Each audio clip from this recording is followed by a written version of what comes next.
Buenas tardes, buenos días, buenas noches, buenas madrugadas, buenas las horas que sean.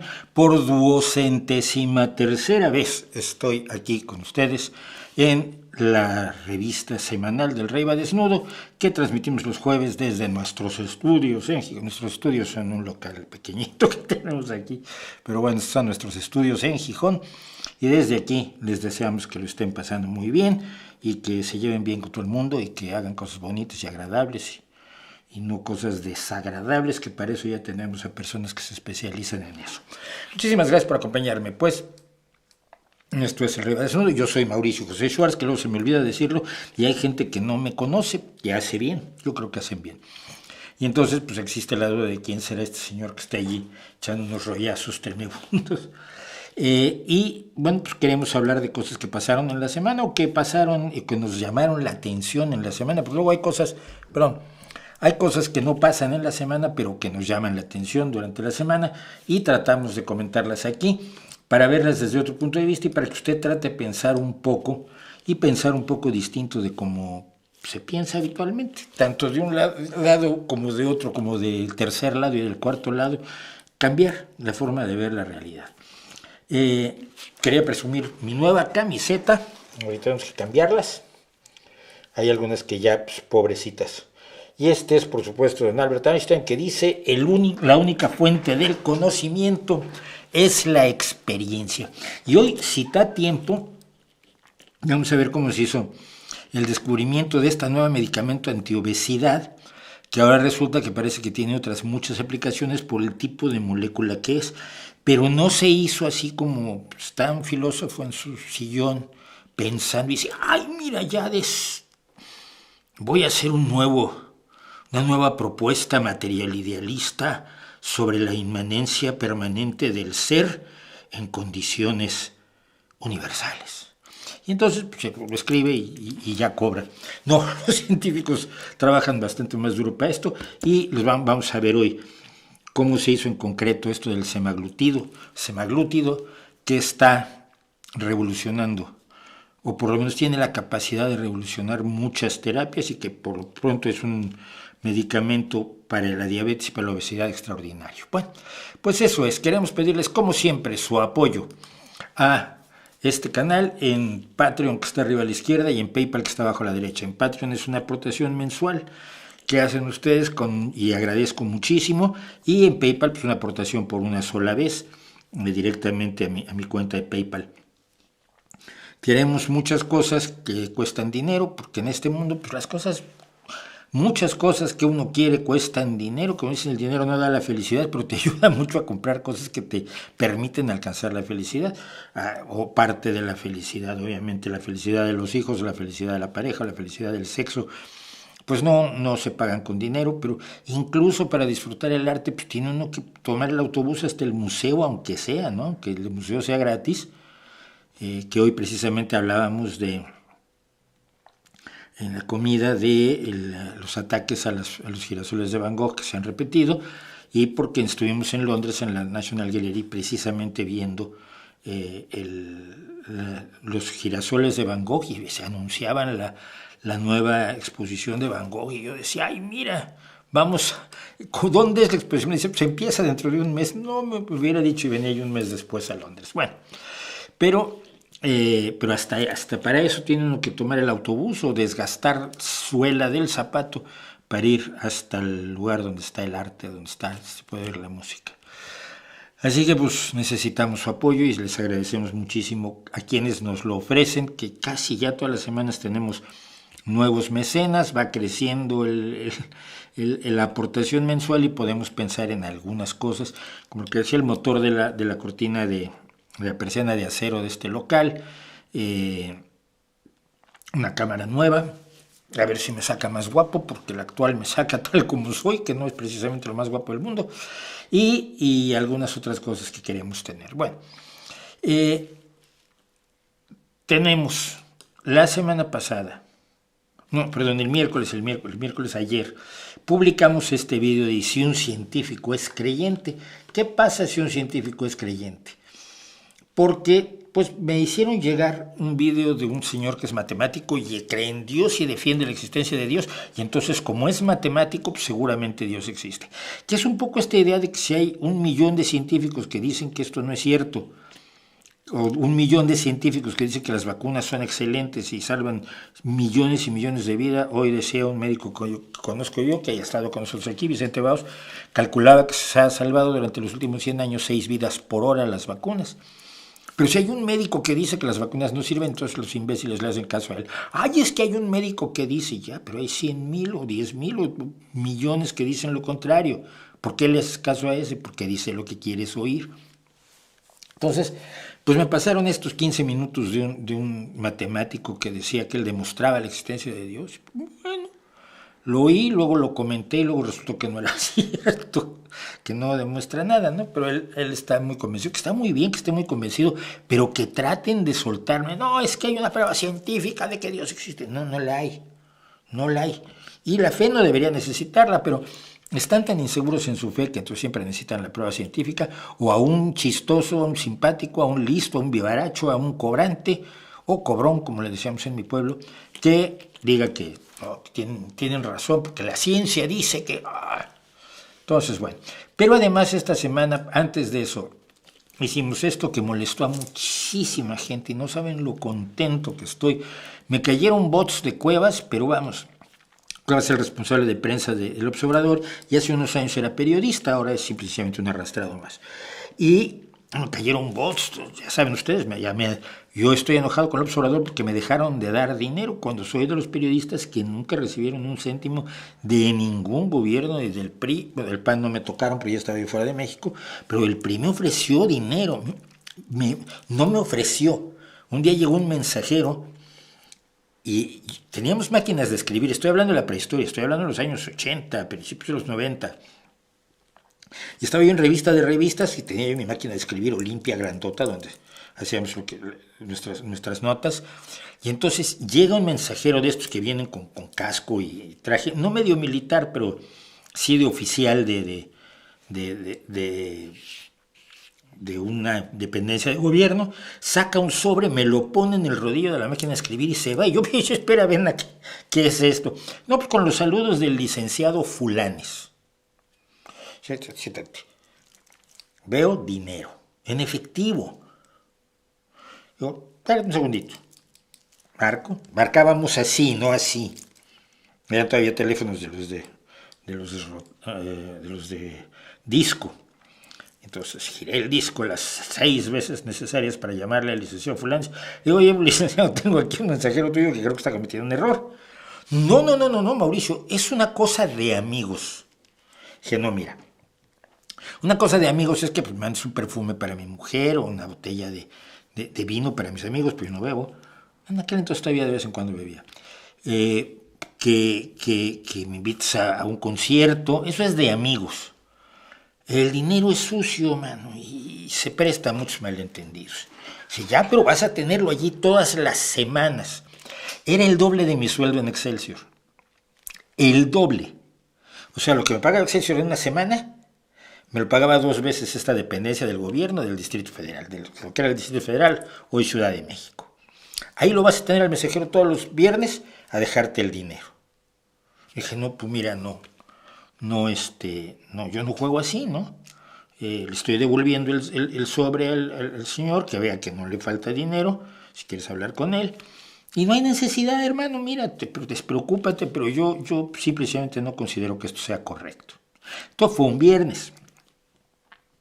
Pasa el fin de semana. El lunes llego yo tarde a trabajar a la revista de revistas que está en el edificio de Excelsior, ahí en Reforma 13, me parece que es.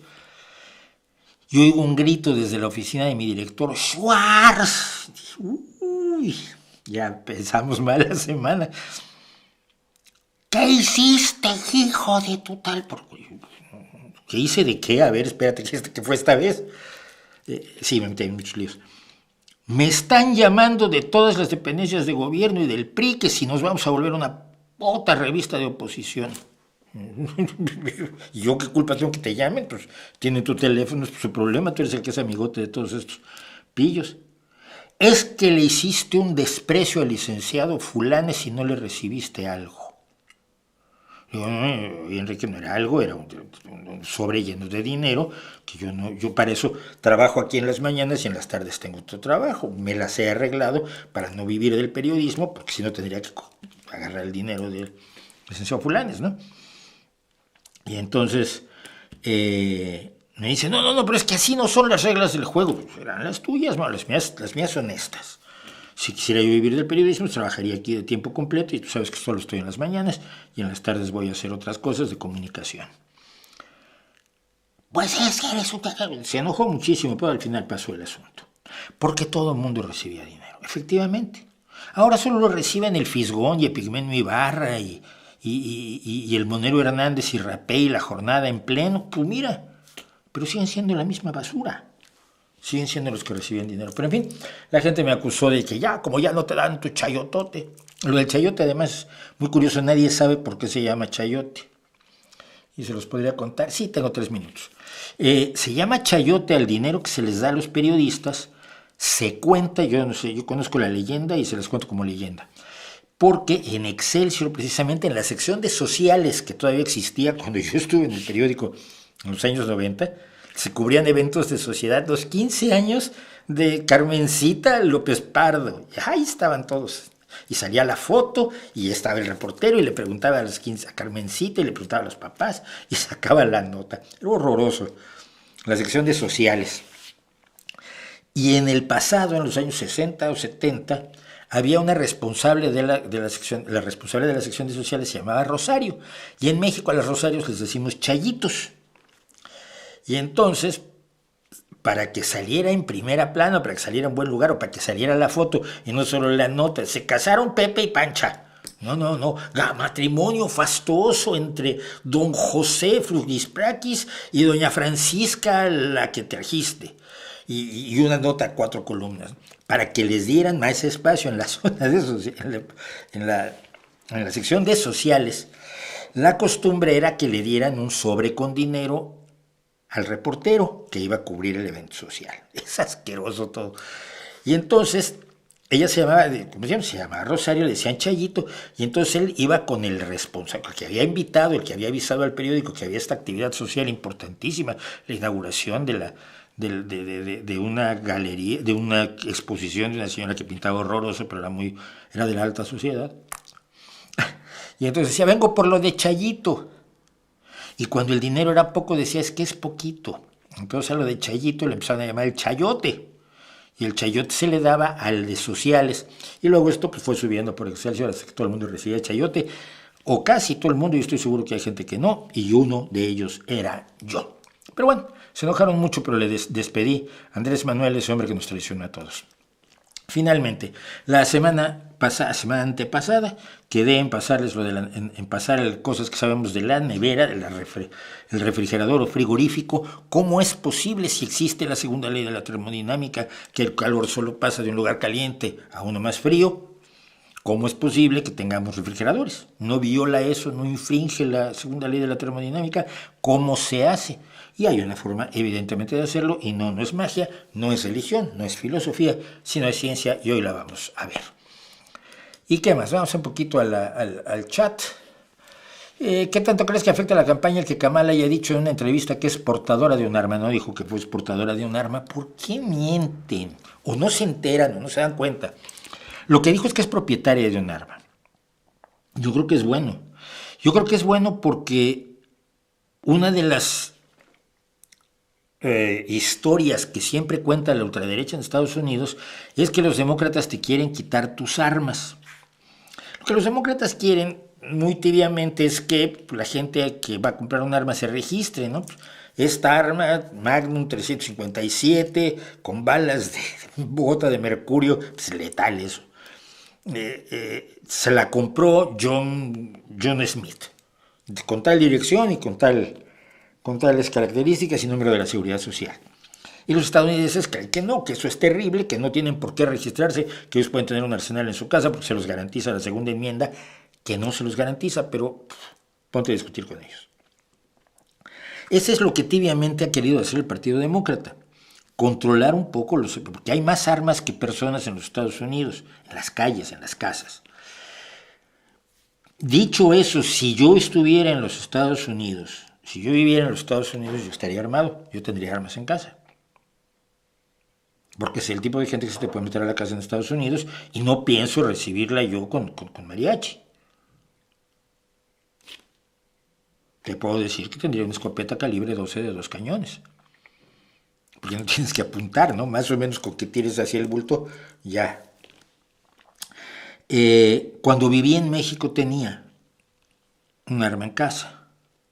Tenía 2 hijas en una situación de inseguridad. Obviamente no tenía nada que ver con la que vivimos hoy, pero a principios de los años 80 las cosas se habían puesto muy feas. Creo que el terremoto del 85 nos devolvió un poco la solidaridad interciudadana.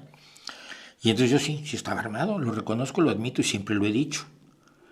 Yo creo que es razonable que Kamala Harris esté armada en casa. Eso no quiere decir que no vaya a luchar como lo haría yo porque la gente registre sus armas y se sepa de quién es quién, porque si tienes el rayado de la 357 esta que compró John Smith y encuentras una bala con ese rayado, ya sabes que el que tienes que ir a ver es a John Smith. Es decir, que si el arma se usa ilegítimamente, se pueda detectar quién fue el que disparó. Entonces no creo que sea malo, creo que es una forma de explicar que no van a ir a quitarle sus armas, que esto lo ha dicho también Donald Trump y generalmente lo han dicho los republicanos. Es que vienen por nuestras armas y para los estadounidenses, si tú dices, te vamos a quitar 2 hijos y al perro, es grave, pero si les dices que les vas a quitar un fusil de asalto, estos de la guerra, un R-15 o algo así, entonces se horrorizan. ¡Ay! Nos van a quitar nuestras armas. Llévate a mi hija, pero no te lleves, y al gato, pero no te lleves mi fusil de asalto. Es delirante, es absolutamente delirante. Es una cultura, esa parte de la cultura estadounidense es totalmente tóxica, está totalmente podrida. Y por eso, en el año pasado hubo 143 tiroteos en escuelas.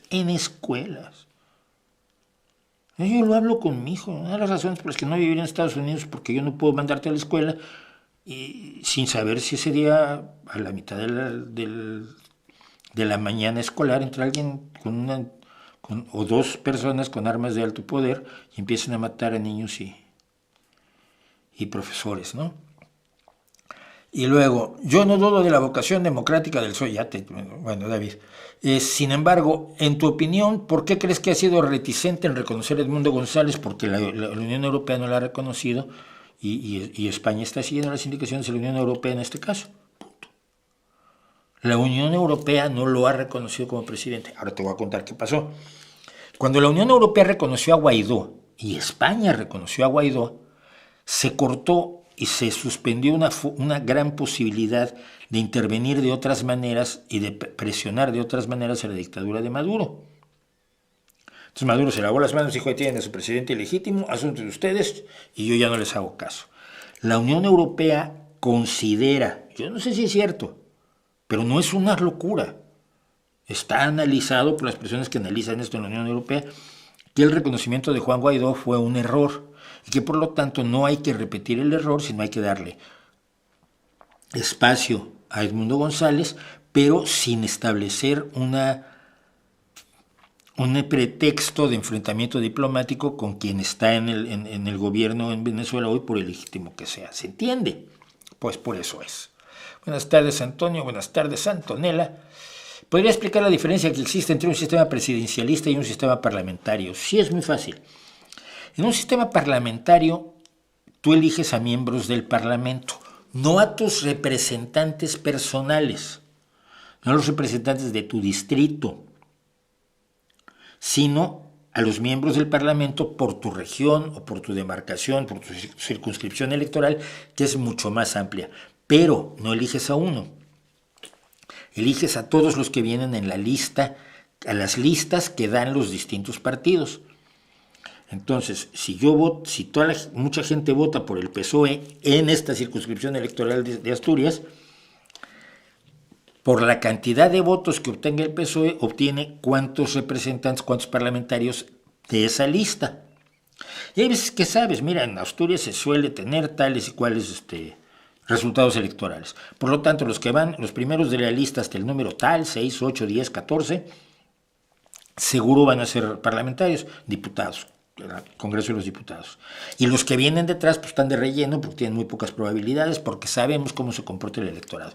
Puede cambiar en una o dos personas, en una o dos personas de las listas, pero más o menos así es. Entonces, así es como se hace el reparto de la representación de una demarcación, de una circunscripción electoral como la que yo vivo, y entonces tienes un departamento, el que gana las elecciones tiene más representantes, el segundo tiene menos representantes, el tercero tiene menos, y hay una cantidad mínima para tener, aunque sea uno. Esto permite también que estén representadas las personas que no votan por los partidos mayoritarios. Equivale a la representación proporcional que se introdujo en México como una forma precisamente de darle voz a los partidos que no ganaban ni iban a ganar nunca, ¿no? Y luego pues, facilitó otras cosas en México, los negocios como el de aquel partido del Frente Cardenista que me trató de contratar a mí como su secretario de agitación y propaganda, que fue buenísimo. Bueno, entonces, el Parlamento es el depositario de la soberanía del pueblo y el Parlamento elige al presidente de gobierno.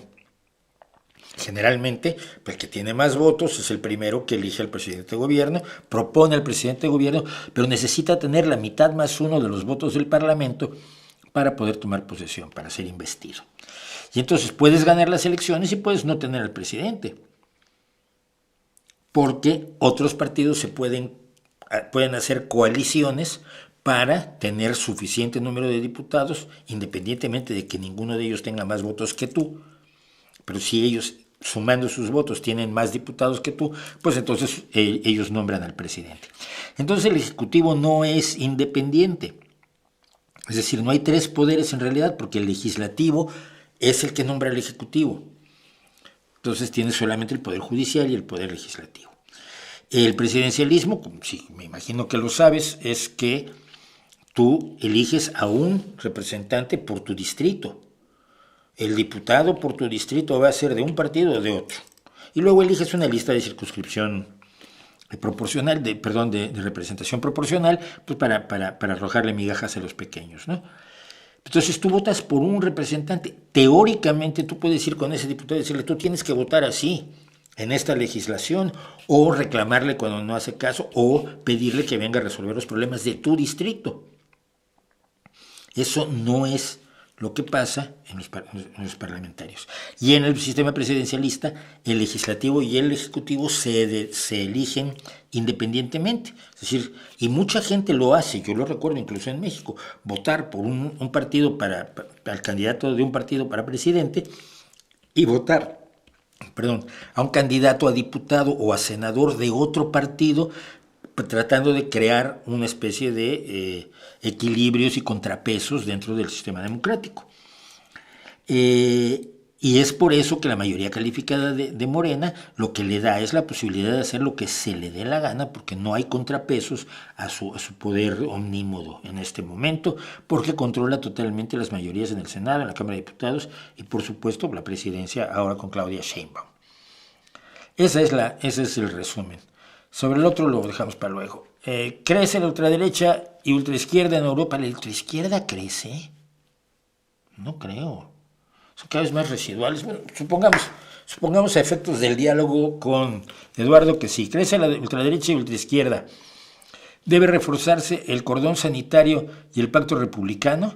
Sí. ¿Qué debe hacer la izquierda democrática ante la tentación de pactar con los ultras? Depende qué sea el pacto. Mira, el Partido Socialista ha pactado el gobierno con Sumar. Mal negocio, pero la otra posibilidad era que gobernara Feijóo, que es habido un narcotraficante, que es un tipo absolutamente... Basta ver las barbaridades que dice Feijóo todos los días para darte cuenta que no le puedes dar la presidencia ni de una comunidad de vecinos o de un condominio, mucho menos la de un país, ¿no? Entonces, se ha tenido que pactar con Sumar para que te dé sus votos para la investidura de Pedro Sánchez como presidente de gobierno. Y a cambio de ello se les dio sanidad, por ejemplo. Me entero ayer que el secretario de Estado de Sanidad es un personaje que hace 12 años se peleaba conmigo porque estaba defendiendo que no se financiara la vacuna del VPH para chicas. Cuando hoy, y todos los datos decían que era bueno, no, es que sale muy caro. Ya, oye, las vidas a veces no salen caras, pero son vidas. Y hoy que en muchos países donde se vacunó a todas las niñas está desapareciendo el cáncer de cuello de útero, pues él tampoco me ha escrito para decirme, uy, perdón, la cagué. No, pero ahora es secretario de Estado de Sanidad, y entonces ayer lo oía yo y decía, madre mía, es el mismo. Yo pensé que se llamaba igual. No, es el mismo. Y es el mismo que le hacía el juego a un tal Juan Gervas, que es debe llamarse Gervasio, pero dice que se llama Gervas, que es un tipo que se burlaba de la ciencia, que decía que la medicina, era médico, pero atacaba la medicina, por supuesto, es antivacunas, se reía del método científico en las charlas que daba en universidades. Tú decías, este tipo está totalmente chiflado, y encabezaba un grupo de jóvenes médicos, por cierto, familiares, y este era uno de sus aplaudidores. Entonces, wow, pero tienes que pactar con alguien, no puedes no pactar porque los otros lo van a hacer. El punto es qué tanto les das a cambio. Si lo que les das a cambio es inadecuado, pues entonces le estás metiendo la pata. Si lo que les das a cambio resulta beneficioso para todos, o por lo menos no resulta demasiado perjudicial, con respecto al beneficio que obtienes con sus votos, pues se hace. Esto se hace en todas las sociedades parlamentarias, en todos los regímenes parlamentarios, pero aquí en España los ultras te hacen un escándalo. Ay, es que pactaste con fulano y tal. ¿Y con quién querías que pactara? No, tenías que haberle dado el gobierno a la derecha, te gritan Pablo Iglesias, ese tipo de gente. Pues no. Tengo que pactar con gente desagradable, pues I'm sorry. La otra opción es renunciar a la política en los regímenes parlamentarios, así que ni hablar.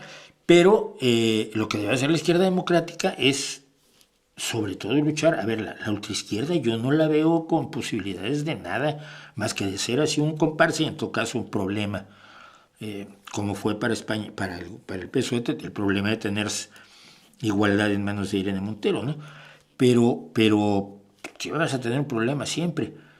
Pero no creo que la ultraizquierda esté en posición. Nuestra preocupación de todos es la ultraderecha que ahora es posible que gobierne en Austria. Y la última vez que tuvimos un ultraderechista austríaco, no sé si te acuerdas, pero nos armó una guerra bastante heavy. No quiero decir que todos los austríacos de derecha sean Hitler, pero hay que ser cuidadosos. Buenas tardes, Enrique. Buenas tardes, Alfer. ¿Tú piensas que Claudia Sheinbaum es anticientífica, como algunos le llaman? ¿Le queda bien ese adjetivo? Veamos, vamos a hacer una cosita rápida sobre Claudia Sheinbaum. Si lo encuentro, y si no lo encuentro, pues no lo hacemos sin ella.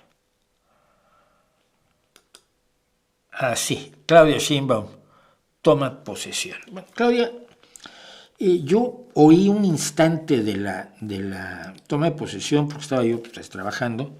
Ya saben que yo sí trabajo. Y solo oí dos cosas: que le iba a dar dinero a todas las mujeres, incluso a las ricas, y que le iba a dar becas a todos los estudiantes. Mira, ya la educación gratuita en primaria y secundaria debería ser reforzada para garantizar que todos tengan acceso a la educación gratuita. Los que no tienen medios deben recibir becas. Pero estas becas de manga ancha, de brocha gorda, ¡buah!, dinero para todos.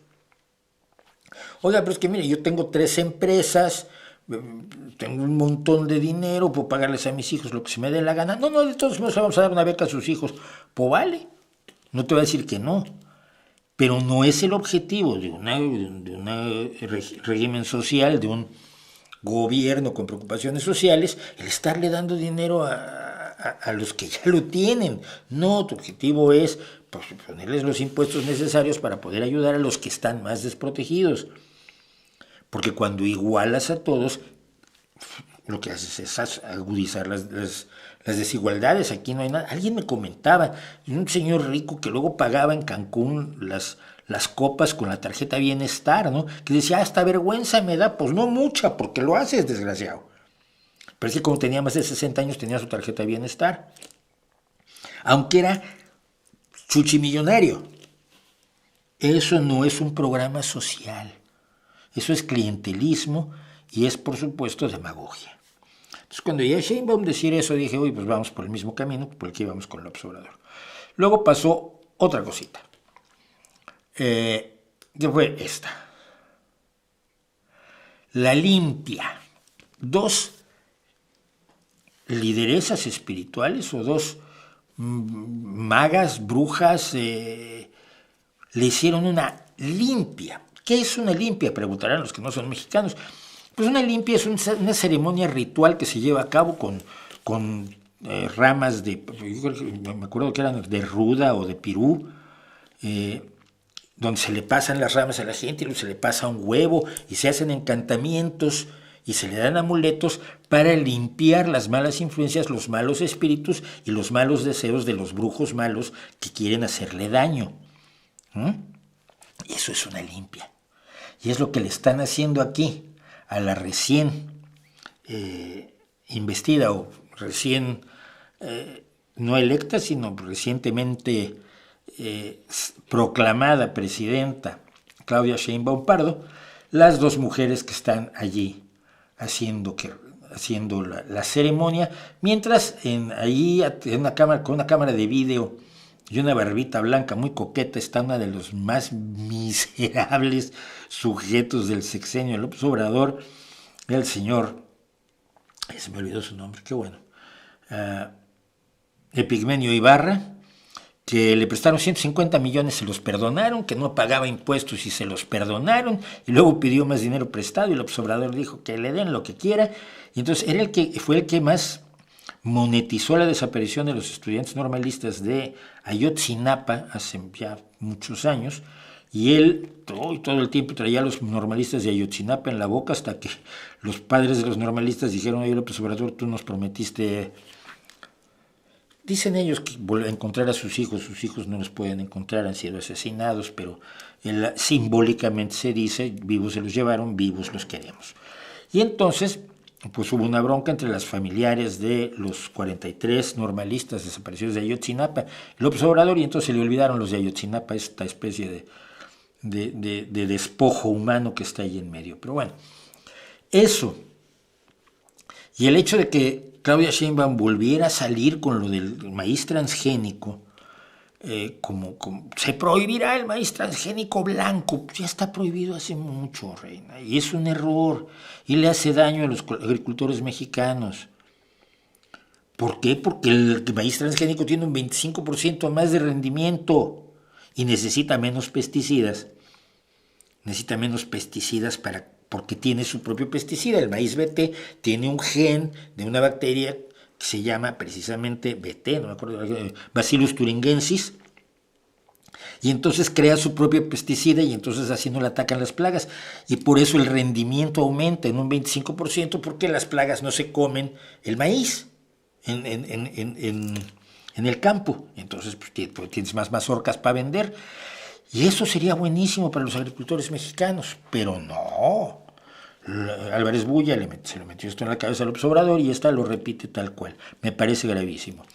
Considerando estos dos puntos, el de vamos a seguir yendo en contra de la biotecnología en favor de una agroecología que ya arruinó a un país como es Sri Lanka, y por lo de la limpia, creo que sí esa anticiencia en lo que no sabe, quizás sabe mucho de medio ambiente, ella es física, pero el que tú sepas de física no quiere decir que no seas antivacunas, o que no lo es, en este caso no lo ha sido hasta ahora, pero que no seas creyente en que las supersticiones valen más que el conocimiento en otros terrenos, ¿no? O que te niegues a aceptar los datos que te ofrecen multitud de estudios que en los últimos 30 años han demostrado los beneficios de los cultivos genéticamente modificados y la ausencia absoluta de perjuicios al medio ambiente, a los agricultores, a los consumidores, a los países donde se llevan a cabo. Al contrario, cuando se han logrado hacer transgénicos con dinero público como la berenjena de Bangladesh, ha mejorado la vida de todo el mundo. Los agricultores tienen unas berenjenas mucho más guapas, donde no se las comen las plagas, no te venden berenjenas con agujeros, que siempre serás reticente a comprarlas o le bajarás muchísimo el precio. Los agricultores tienen un mejor producto, los consumidores tienen un mejor producto, la economía se beneficia y todo eso está funcionando con una berenjena que se hizo con dinero público en las universidades públicas de Bangladesh, no de Alemania o de Francia o de Estados Unidos. Y que esto no le entre en la cabeza a una persona que está a cargo de la 15ª economía mundial, me preocupa muchísimo.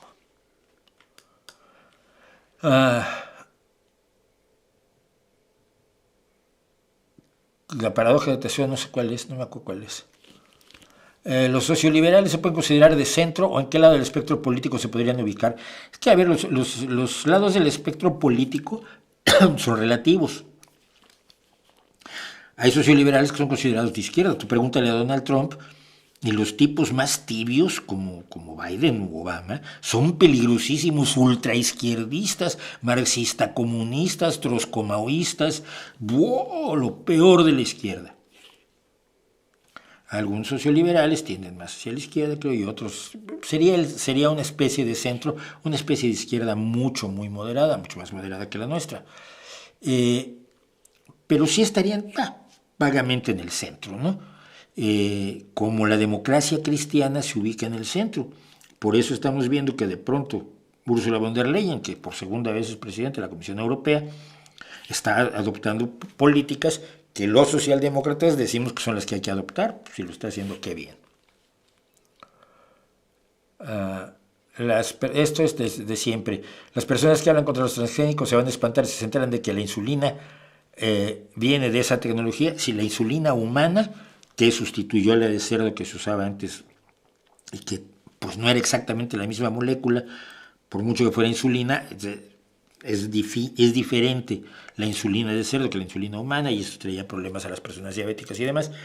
El desarrollo de la humulina o insulina humana a partir de genes humanos insertados en una bacteria que produce esta insulina, pues permitió que los diabéticos tuvieran una mucho mejor calidad de vida, pero sí, es un organismo genéticamente modificado, es una bacteria transgénica, por lo tanto la insulina es transgénica. ¡Wow! ¿Cuándo sintió que dominaba? ¿Cuándo sintió que dominó del todo el idioma inglés? Pues no lo sé, porque siempre hablé en inglés. Sí, desde el kinder me metí en un inglés durísimo y para mí siempre fue un idioma similar al nativo, solo porque lo practico menos. Pero cuando leo en inglés, o cuando veo televisión en inglés, o cuando hablo en inglés, yo pienso en inglés. Yo creo que el dominio de un idioma se da en ese momento, en el momento en que piensas en ese idioma. Porque en francés todavía tengo más problemas. No sé tanto. Yo creo que hablo francés, esto ya lo he contado. Yo creo que hablo francés porque estudié francés y leo en francés y oigo cosas en francés y a veces y tal. Pero cuando yo voy a Francia, los franceses me dicen, no, usted no habla francés. ¿Qué tal que nos entendemos en inglés? Porque usted no habla francés. Yo creo que es cuando piensas y no piensas cualquier cosa, sino que puedes pensar seriamente sobre distintos temas en el otro idioma, creo yo. Hablarás de la condena a las activistas por arrojar sopa. Pues mira, no traigo ilustraciones, creo. Deja ver si de casualidad había algo aquí, pero no creo. Porque lo pensé, pero luego iba a ser la semana pasada, pero luego ya no lo hice la semana pasada. Y entonces, pues no lo hice. No traigo material. Pero bueno, podemos hablar del tema finalmente, que es de lo que se trata. Y esto hará muy felices además a quienes solamente escuchan el podcast. Bueno, la semana pasada o esta semana misma, no sé, en estos días recientes, un juez británico ha condenado a las dos chicas que arrojaron una lata de sopa contra uno de los girasoles de Van Gogh, los girasoles de Van Gogh que están en la National Gallery, donde acabo de estar yo, contándole a mi hijo precisamente tanto ese asunto como por qué son importantes los girasoles. Tenemos toda una galería nocturna aquí dedicada a explicar por qué los girasoles son tan importantes. Es un bodegón, pero son de los cuadros más importantes de la historia del arte. Y estas niñas le tiraron una lata de sopa. Dicen que se cercioraron de que estuviera protegido con un vidrio el cuadro, evidentemente, que solamente se dañó un poco el marco, que es del siglo XVII, y esto pues, a la National Gallery no le gustó. Pero lo que explicó el juez es que el hecho de que no se haya dañado el cuadro no quiere decir que no haya sido una imprudencia arrojarle sopa, porque se podía haber trasminado la sopa, simple y sencillamente. Esto es como cuando te multan por conducir irresponsablemente aunque no hayas atropellado a nadie. O sea, se entiende, si el cuadro hubiera sido dañado, igual se comen 10 años de cárcel. Pero las condenó a la más lideresa a 24 meses, a 2 años de cárcel, y a la otra a 20 meses de cárcel, 20 y 24 meses de cárcel. Me preguntaban si era una condena excesiva. Sí y no. Sí, no, primero que nada por esa irresponsabilidad. Mira, tú puedes hacer el activismo que quieras, pero ese cuadro y otros que han atacado bestialmente no son tuyos. Son parte del legado de la humanidad y no tiene el resto de la humanidad culpa alguna por lo que está pasando con el cambio climático. Todos tenemos la responsabilidad de apoyar la lucha contra el cambio climático, pero no tenemos por qué ser afectados en nuestro legado histórico porque tú, siendo muy joven y teniendo por lo tanto una visión limitada del universo, siento decirlo, sientes que me vas a enseñar a mí lo que me vas a concientizar con el cambio climático cargándote un cuadro que tiene una relevancia como no la vas a tener tú en tu vida. Por otro lado, son jóvenes y son unos jóvenes impulsivos. Yo soy un gran defensor de la rebeldía. Por eso sigo escuchando punk y por eso sigo escuchando grupos anarquistas que me encantan. Porque es la rebeldía de los jóvenes que luego puedes utilizar para realmente cambiar el mundo, aunque muchas veces también deriva en este tipo de chorradas. Entonces, siendo 2 chicas jóvenes, pues es que es mucho tiempo, hombre. 6 meses, 6, 8 meses de prisión, 4 o 6 meses, para que piensen un rato en la celda, que no creo que lo hagan. Pero yo creo que el juez trató de mandar un mensaje a los demás activistas. Y por eso fue la condena. Yo creo que es excesiva. Por otro lado, creo que tienes que hacerlo porque se han multiplicado esto. ¿Qué pasó con los cómplices de esto? Cuidado. Aquí los de Just Stop Oil están organizados por los mismos de Extinction Rebellion, que son activistas profesionales desde los años 70. Alguno tiene más o menos mi edad. Ya ha ido pasando en organizaciones activistas y obviamente cobrando su sueldo de allí. No es de los que trabajan. Son varios que son activistas profesionales y que han organizado distintos grupos a lo largo de los años para distintas causas. ¿Qué causa está de moda? Y para esa causa abrimos un espacio y convocamos a los jóvenes, y los jóvenes con ese noble idealismo que deben mantener hasta el último día de su vida, van y acuden al llamado y sienten que lo están haciendo muy bien y están desinformados.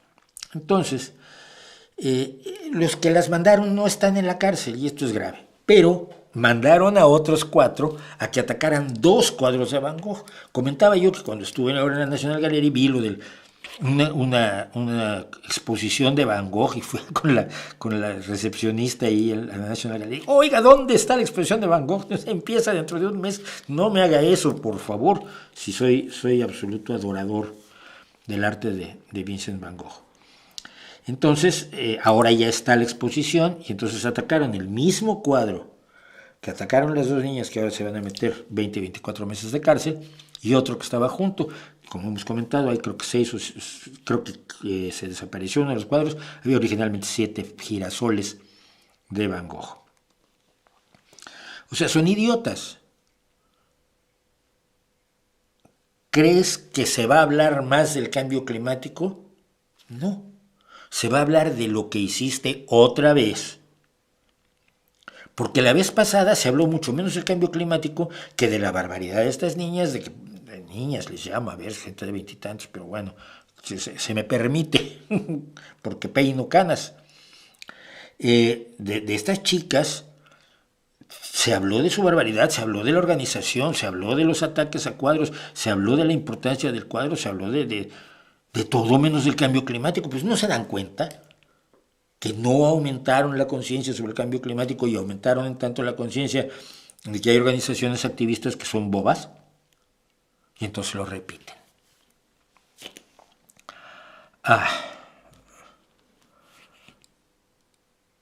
No conozco a Rubén Gisbert. Si Rubén Gisbert es una especie de ser que es colaborador de Iker Jiménez, su opinión me tiene tan sin cuidado como no te lo puedes imaginar. Y sí, para él probablemente Vox es socialdemócrata porque él es... Para él Hitler es un poquito rojo. Es un poquito socialistón, colectivistón. Él, cuidado. A él la ultraderecha que le gusta todavía no ha tenido el poder en ningún lado, como no fuera Gengis Khan. ¿Usted es o ha sido autodidacta en alguna disciplina relacionada a la ciencia o a la investigación? No. Yo estudié psicología. Cuando estudié psicología hicimos algunos trabajos de investigación. Emprendimos uno que me gustaba muchísimo, pero no. No soy autodidacta, yo tengo cultura general. Esto es lo que mucha gente detesta. Yo tengo cultura general, entonces sé por dónde van los tiros. Esto es la cultura general. Entonces, si alguien habla de vacunas para esto, sé con quién ir y preguntarle. Esto ya es periodismo. La cultura general sustenta una actividad periodística. Voy, pregunto. Entonces traigo la respuesta. ¡Ay, Schwarz, usted cree que sabe de todo! No, yo voy con el que sabe, o leo, o busco las investigaciones, o voy a buscar los estudios, y lo cuento aquí, o lo contaba antes en los periódicos. Pero yo no he investigado. Yo trabajé como asistente de investigación en un centro de primatología que había en México, en San Andrés Totoltepec, dependiente de la Facultad de Ciencias de la Universidad Nacional Autónoma de México, donde ahí trabajé con el doctor Flores, observando monos. Si hay observaciones de bandas de monos que tenían ahí en cautividad y cuyo comportamiento se estudiaba y cosas así, pero no, yo no tengo nada que ver con eso, soy periodista científico nada más.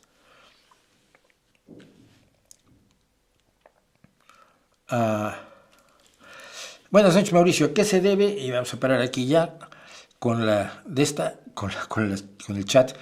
¿A qué se debe que haya revistas científicas de alto impacto que estudian la medicina tradicional china o herbolaria? ¿Alguna vez la medicina obtuvo algún aporte de ellas? Sí.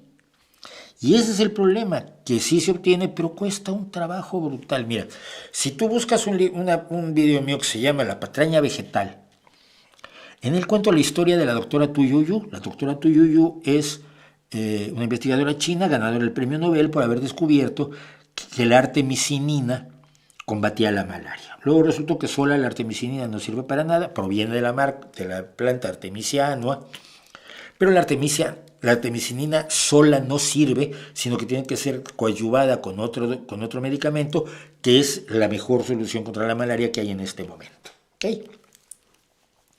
Luego tienes a gente como Pamies vendiéndote la Artemisa annua en planta, y te la comes o te haces un té y con eso te quitas la malaria, y no es cierto.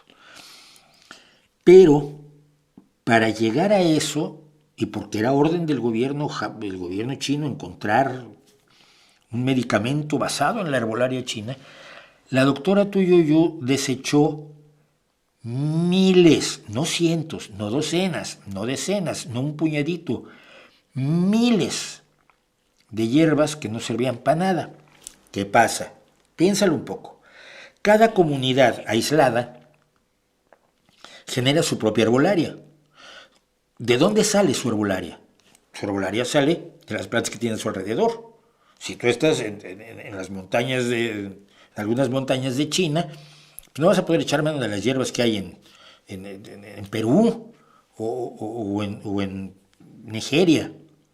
Entonces, te inventas, por la necesidad de curarte, te inventas, te fantaseas una farmacopea con base en las hierbas de tu entorno y nada más de tu entorno. Como la gente se cura sola, y de esto vamos a hablar luego, llegas a la idea que tienen que funcionar alguna, o funcionan, o son buenísimas. Pero eso te pasa en cada comunidad de miles y miles de comunidades. China es un país multiétnico, multicultural, multilingüístico, enorme y complejísimo. Y tuvieron que ir a la herbolaria de todas esas comunidades y traerle y decir, esto no sirve, esto no sirve, esto no sirve. Miles de plantas que la gente creía que servían porque la gente quiere que sirvan, no tiene de otra. Y finalmente, pues llegaron a una, la Artemisia annua, que produce la artemisinina, y que la artemisinina con otro medicamento es buena para la malaria. Pero se desecharon miles que no sirven para nada. ¿Puede haber otras plantas que tengan un efecto positivo? Seguramente. ¿Cómo se sabe si tienen un efecto positivo? Pues vas y las investigas. Cuesta dinero, cuesta tiempo y debe ser enormemente desesperante. Y esta doctora china, yo me quito el sombrero con la doctora Tuyuyu, que haya pasado años haciendo esto para poder encontrar una.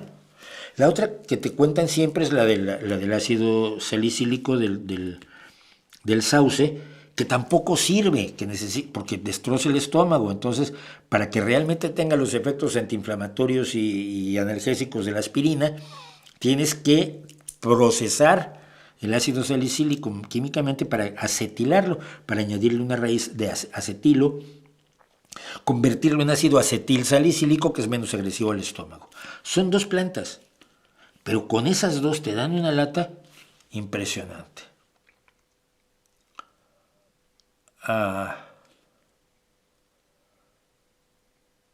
Bueno, vamos a hacer algo que está relacionado con lo de Sheinbaum, así que vamos a acabar con ello rápido.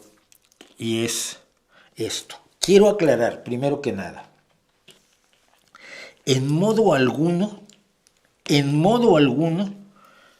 tengo la intención de burlarme de la senadora a la que vamos a escuchar. En modo alguno quiero sugerir que una persona de raíces indígenas profundamente ignorante de la ciencia médica, de la farmacología, de la biología, de la genética, no tenga derecho a ser representante política de su gente ante las más altas instancias de un país. Creo que tienen no solo todo el derecho, sino que es importante que lo hagan. ¿Ok? El problema es que nadie les dice cuando se están equivocando, porque el respeto mal entendido a las comunidades indígenas, a las culturas indígenas, a las tradiciones indígenas, a las creencias indígenas, a las supersticiones indígenas, a la ignorancia muchas veces de los indígenas, hace que se pasen este tipo de cosas como si fueran serias. Y eso es muy, muy grave. ¿Sí? No es que la ignorancia sea por ser indígenas, la ignorancia es porque no han tenido escuelas, porque los gobiernos no les han dado escuelas, ni el de López Obrador, ni ninguno de los anteriores, porque no tienen información, porque no llegan a ellos los medios de información, porque de esto no te va a contar Televisa o no te lo va a contar la XCW. Mira que yo estaba en la XCW haciendo divulgación científica. Quiero dejar todo eso perfectamente claro antes de escuchar esto. Es una senadora en la Comisión de Agricultura del Senado mexicano. El maíz transgénico, ¿qué viene a hacer con nuestra genética del ser humano? Baja nuestro nivel de fuerza, pues altera nuestras defensas como seres humanos. Y en la otra parte que también tiene que ver mucho con la agricultura y todo, con las mujeres, cuando estamos en el proceso del embarazo, el qué comemos, porque a veces en el campo es alimentar maíz nativo a las gallinas, pero luego venderlas al mercado y las mujeres compran el pollo en kilos o en gramos, que es más barato. Entonces también reduce y por eso hay más cesáreas. Porque Bien, esto se da en el marco de lo siguiente. Una de las últimas reformas de López Obrador, la comentamos aquí hace una semana, fue precisamente consagrar las creencias o supersticiones de salud indígenas, equiparándolas a la medicina. Y en concreto, exaltando la labor de las parteras. Las parteras son mujeres que pueden ayudar, saben cosas, pero no saben todo. No saben todo lo que debería saber un médico ginecobstetra, que pueden ayudar en el parto salvo cuando hay complicaciones graves. Cuando hay complicaciones graves la gente va y se muere. Por eso la mortandad infantil sin atención médica entre indígenas es mucho más alta que la mortandad infantil con atención médica. Así de sencillo. La partera es la misma. Esta mujer me parece es partera. ¿De dónde saca su información de lo que hacen los transgénicos? Es un misterio que a mí me deja helado por lo siguiente. Fíjense además, el gualdrapa de junto, que no sé quién sea, pero tiene una cara como para ven y lléname la cara de dedos, en serio. Lo siento, no pretendo ser violento, pero dice, no importa lo que esta persona estuviera diciendo, como hay que respetarla porque es indígena y su ignorancia ha sido decretado que es sabiduría, tengo que hacer así. El maíz transgénico, ¿qué viene a hacer con nuestra genética del ser humano? Baja nuestro nivel de fuerza, pues altera nuestras defensas. Claro que la genética no tiene nada que ver ni con nuestro nivel de fuerza, ni con nuestras defensas, ni con lo que comamos. No lo sabe, se lo han dicho o se le ocurrió y cree que más o menos debe estar correcto. Es muy legítimo, pero es también legítimo y necesario que alguien vaya con la futura senadora que hoy tiene 9 años y le diga no es cierto, esto no es verdad. Como seres humanos. Pero mira al gualdrapa. Que también tiene que ver mucho con la sonrisita y el sí. Y mira qué bonita chamarrita o cazadora en España traigo. Aquí están las otras declaraciones de la senadora. Insisto, no estoy pretendiendo para nada burlarme de ella. Simple y sencillamente que no es justo para las comunidades indígenas de México que un mamarracho desde la presidencia decrete que su ignorancia es información, decrete que su superstición es ciencia y decrete que por lo tanto no tienen derecho al conocimiento real y a la medicina real. Es que a grandes rasgos es el tema de las parteras. Cuando al momento de atender los partos, la mujer empieza a tener menos fuerza. Y el menos fuerza porque en el momento del parto se necesita fuerza empujar. Entonces ya no tienen tanta fuerza, dicen las compañeras parteras. ¿Por qué no entran en un análisis y dicen por qué ya ha disminuido? Si las mujeres de antes paríamos siempre. Llega la medicina alópata para complementar, pero ¿por qué hay más cesáreas ahora? Porque los médicos cobran más por la cesárea, porque las políticas públicas vienen, ¿no? Porque no, pero también es importante porque el cambio de alimentación. O sea, todo el mito estadounidense de que los médicos cobran más cuando debería continuar en México una medicina socializada como la que se intentó levantar en muchas ocasiones, o no se intentó levantar como López Obrador, que no la levantó para nada. El mito de la alimentación, todo es la alimentación, la gente te lo repite hoy. Hipócrates decía que tu alimento sea tu medicina. ¿Qué carajo sabía Hipócrates? Nada. No sabía nada. La medicina real empieza a mediados del siglo XIX, segunda mitad del siglo XIX, con los descubrimientos de Pasteur y de Koch. Las compañeras parteras dicen, y no sabemos si es cierto, probablemente sea cierto, no lo sé.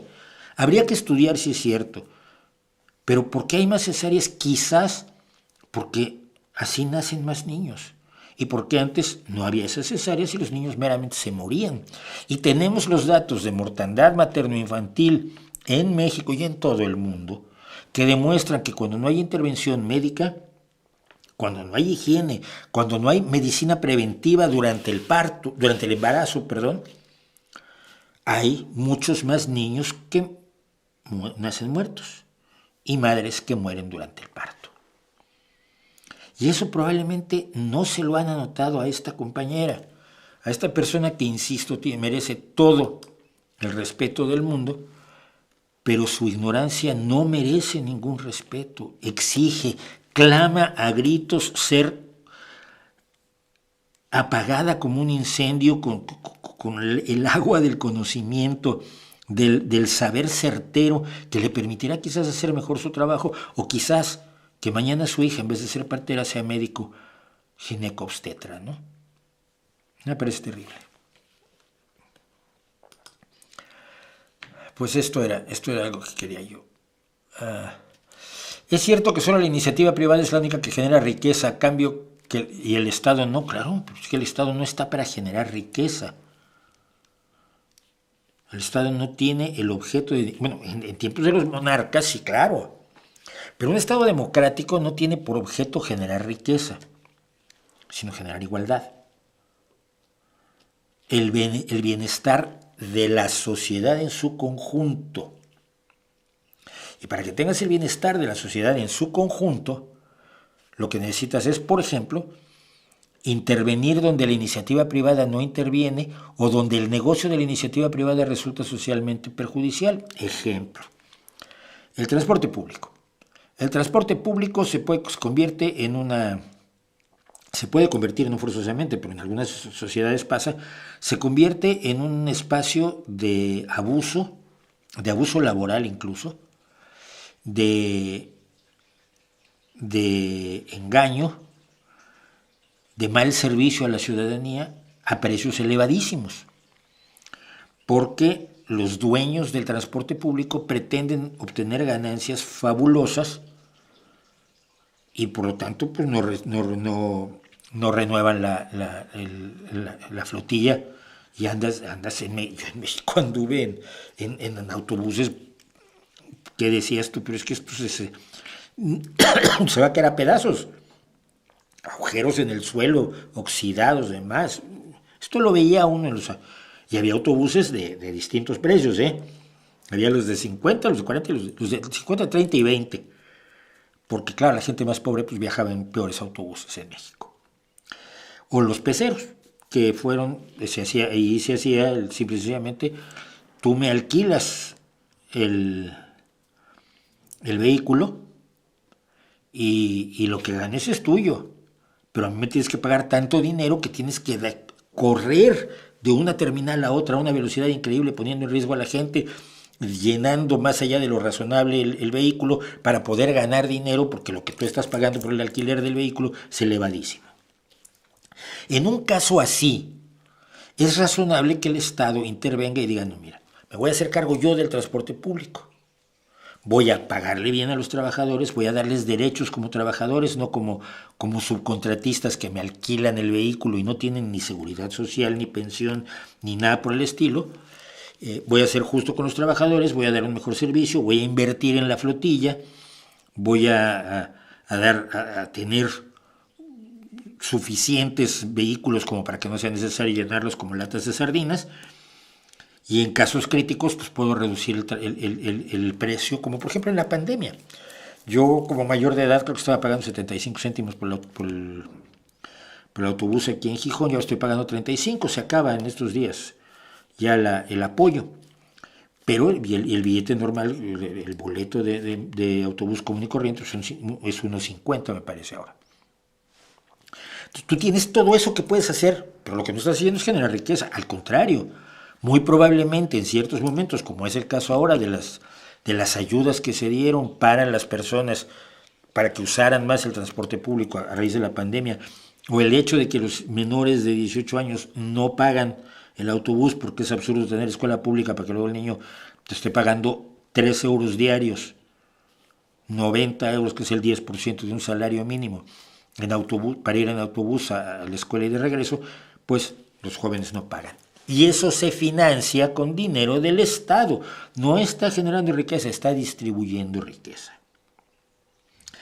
Cuando alguien creyó, y los neoliberales lo hicieron, Miguel de la Madrid lo hizo, Salinas lo hizo, los neoliberales de verdad, no el mito que creó López Obrador. Cuando los neoliberales pretendieron que el Estado fuera, que ser eficiente para el Estado significaba producir dinero, o ser autosuficiente, que fue la época que yo regenteaba una librería del gobierno del Estado de Querétaro, el desastre estaba allí, porque no es esa la función del Estado. Entonces, que no te lo digan como si fuera algo rarísimo. Ay, es que solo la iniciativa privada produce riqueza, por supuesto, esa es su función. El Estado no tiene que ponerse a producir riqueza, tiene que ponerse a distribuirla. A veces tiene que intervenir en áreas de la economía en las que los abusos de la iniciativa privada son tales que afectan a la sociedad, y en otros casos, no. Es así de sencillo.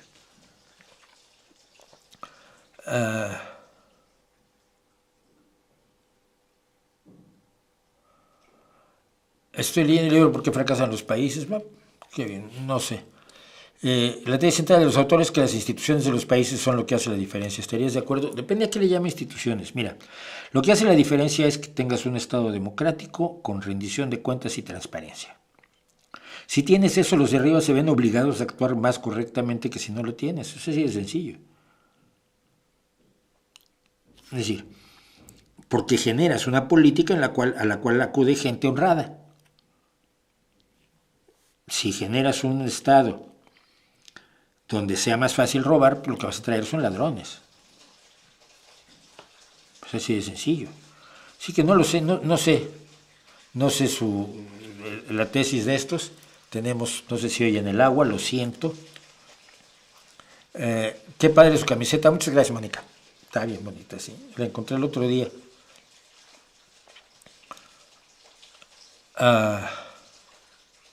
¿Pudiste ver el debate entre los candidatos a vicepresidente? Me pregunta Antonella. No, me aburría.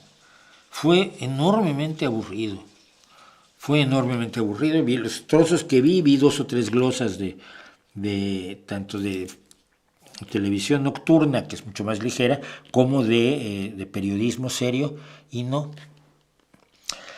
Dice Mónica, Sergio Zurita de aquí de México ha recomendado a sus seguidores ver sus vídeos sobre el maíz transgénico, dado que Sheinbaum quiere prohibir, que ya lo está prohibido, quiere mantener la prohibición del uso del maíz transgénico. Sí, Sergio lo conozco hace tiempo, por Twitter solamente, y entonces me preguntó que lo que decía Sheinbaum, si estaba correcto o incorrecto. Fíjate, lo que es reconocer que no sabes de algo y vas con quien sabe. Entonces le dije, mira, no, Sheinbaum se equivoca, esto es una locura de Álvarez Brulla, que se la metió al observador, y el observador se la heredó directo a Claudia Sheinbaum Pardo.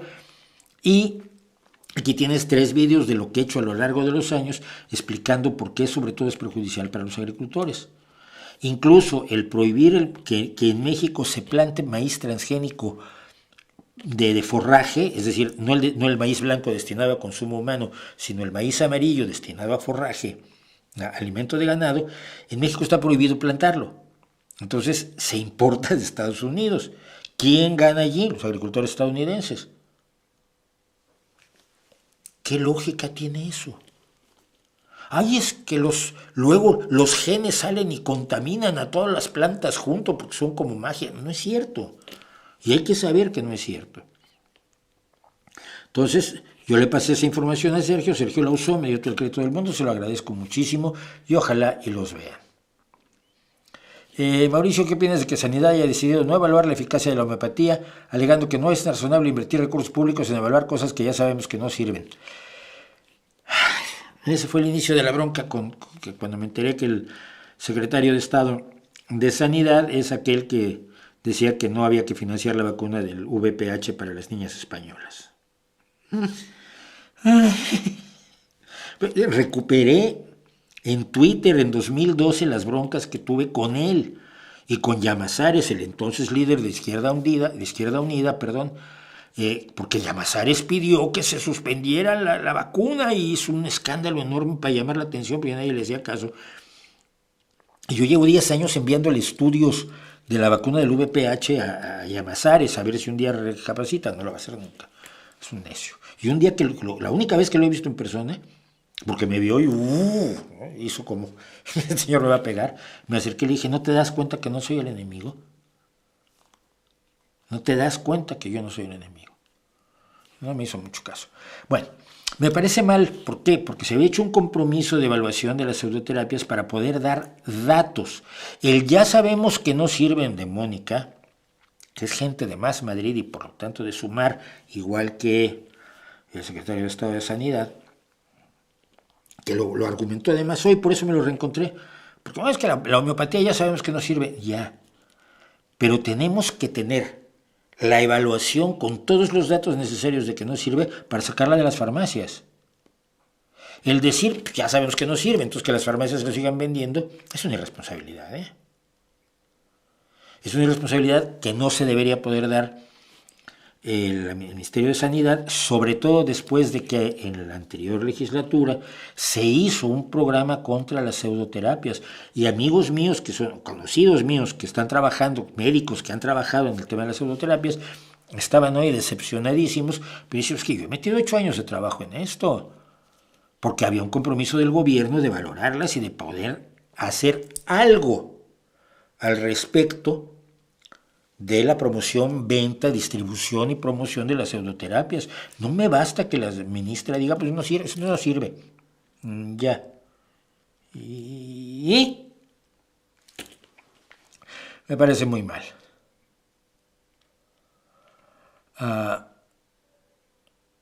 Qué sueño tan bonito el de los teléfonos de disco al marcar, sí, pero cuando te habías lastimado el dedo era horrible, porque tú usabas otro dedo y el otro dedo no sabía marcar, es cierto, es absurdo totalmente.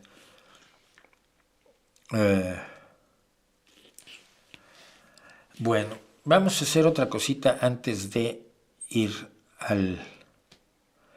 Y ya en este mismo tema, pues miren, vamos a hacer el fe kombucha. Uy, no es cierto. Esto no es lo que yo quería hacer. Ok, fe kombucha. Nos encontramos con esta noticia. Perdón. Nos encontramos con esta noticia, además con todo pompa y boato, en el Universal Querétaro y que se ha difundido por México y por otros países del mundo. Estudiantes de la Universidad Autónoma de Querétaro, donde yo di clases de periodismo, por cierto, elaboran bebida que ayuda a prevenir enfermedades crónicas. Esto, bueno, a ver, es un encabezado, pero sí es que enfermedades crónicas hay un montón, el Alzheimer, la artritis, la diabetes, la pericarditis supurante, hay una multitud, la hipertensión. Enfermedades crónicas es un abanico gigantesco, ¿no? Pero es que fíjense cómo se explica ya en la segunda parte, en lo que llamamos el balazo de la nota. Es rica en probióticos, antioxidantes y nutrientes.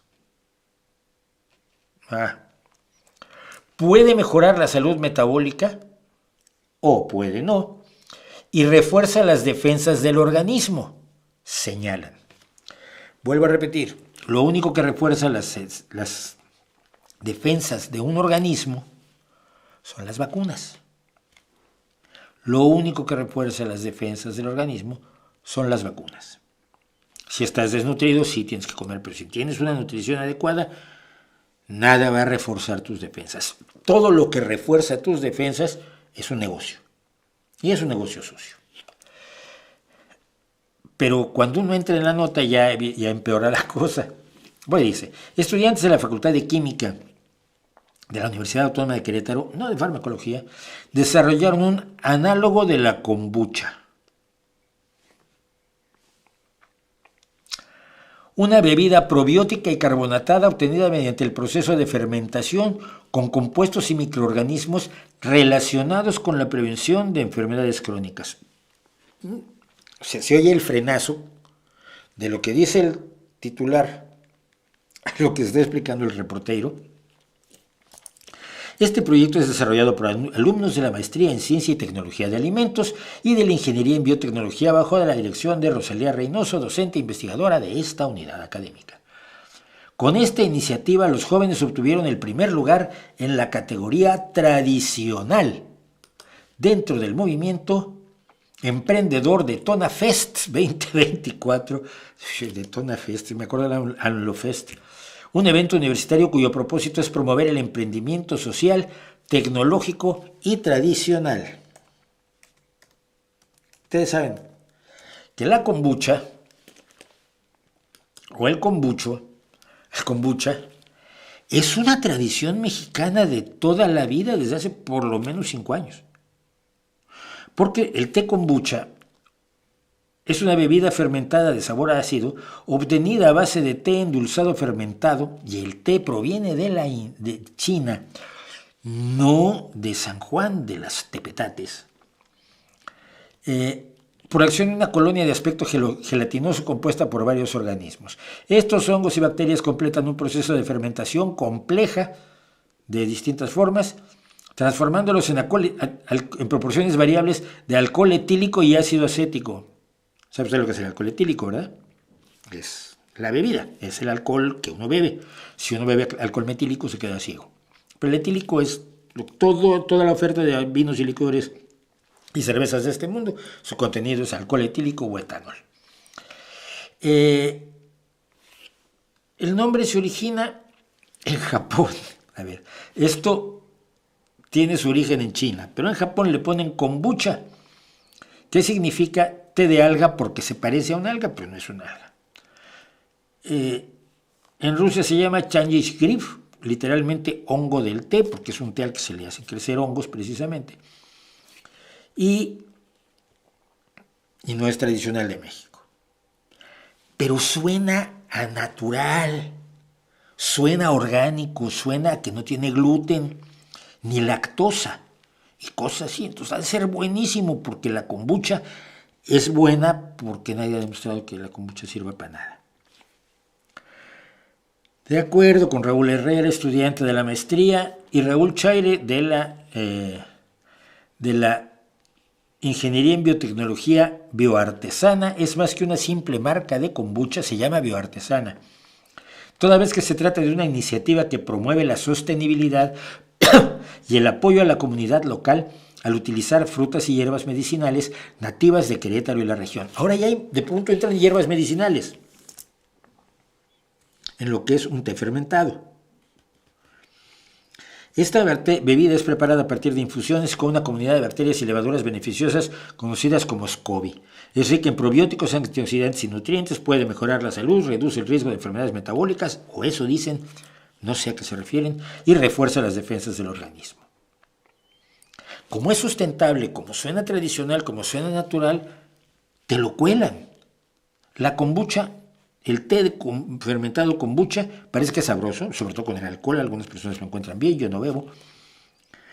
Pero no tiene ninguna propiedad mágica que no tengan otros medicamentos, que no tengan otros alimentos, otras bebidas.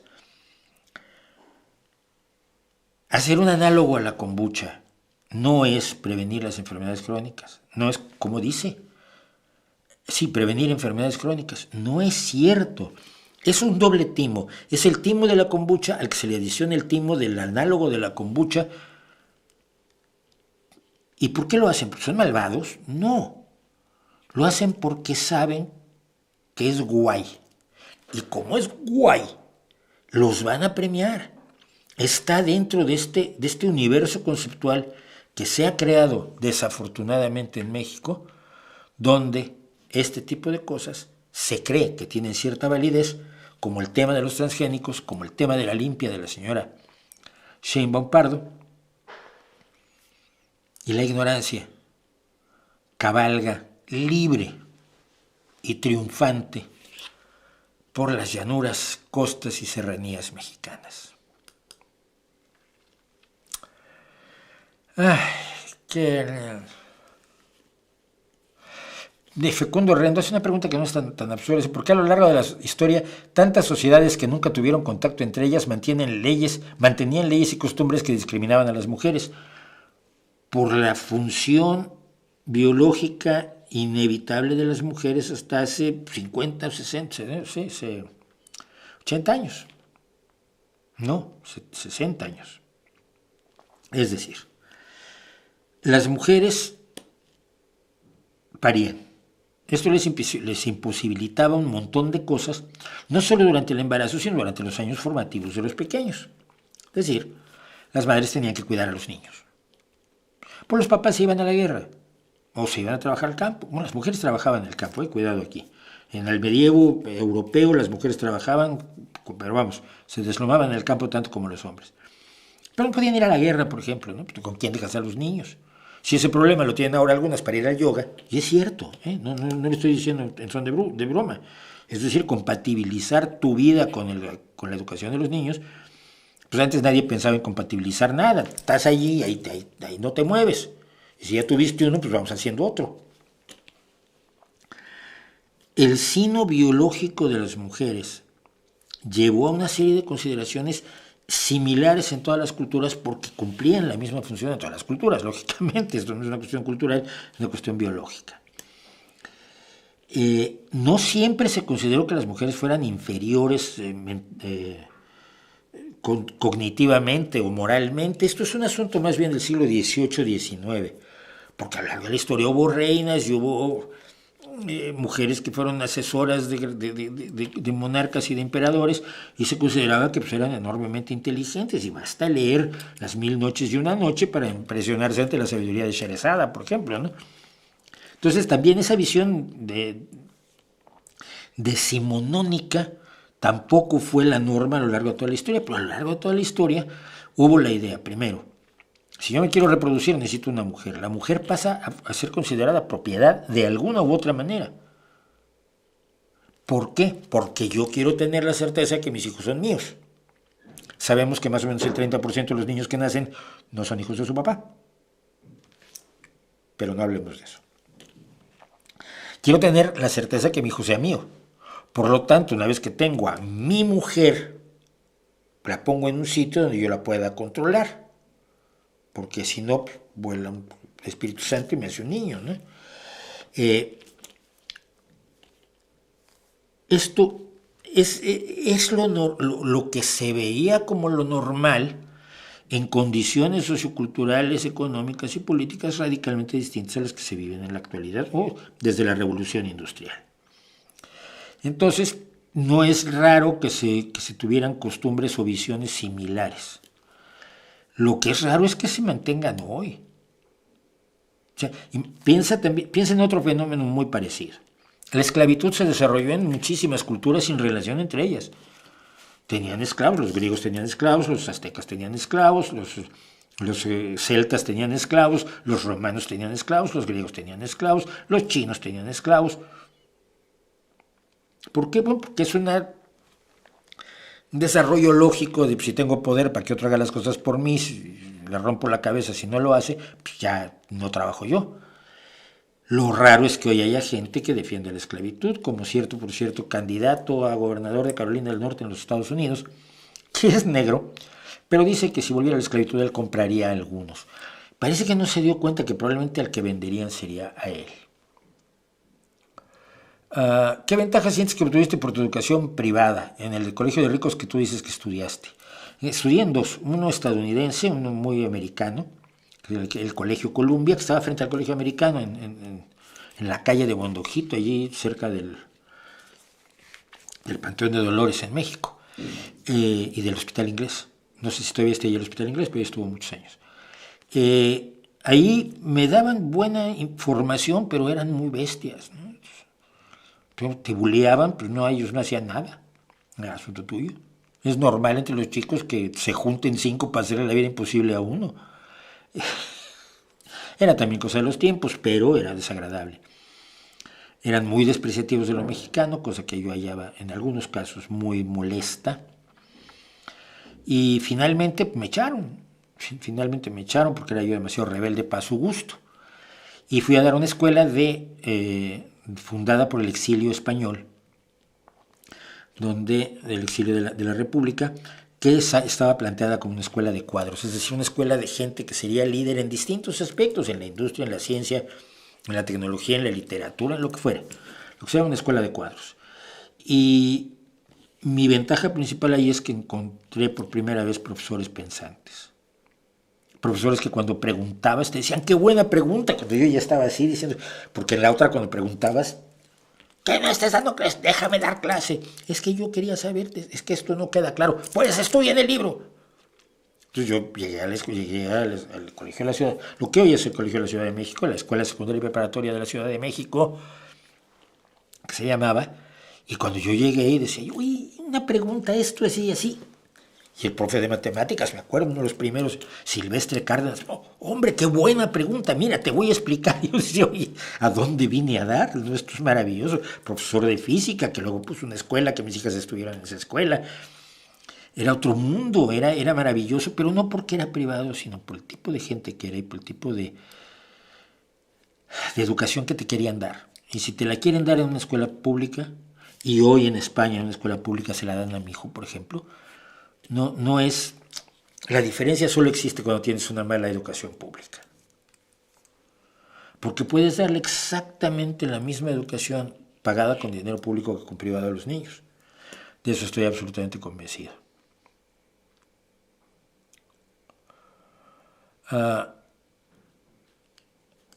dicho ya podemos que los palestinos deben rendirse y negociar aplicando la lógica de la guerra de Ucrania. No, lógicamente no han hecho eso. Vamos a hacer pues nuestras cosas que sabemos de hoy.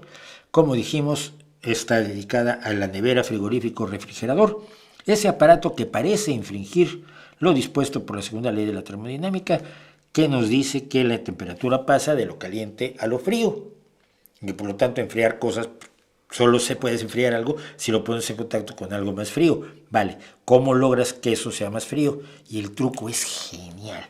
Y es una de las cosas de la tecnología que a mí más me gusta. Así que vamos a la nevera. Todos nosotros tenemos en la cocina un dispositivo que parece violentar las leyes de la termodinámica. La nevera, frigorífico o refrigerador genera frío. ¿Está ocurriendo un milagro en casa o la explicación es más compleja y al mismo tiempo asombrosa e inesperada?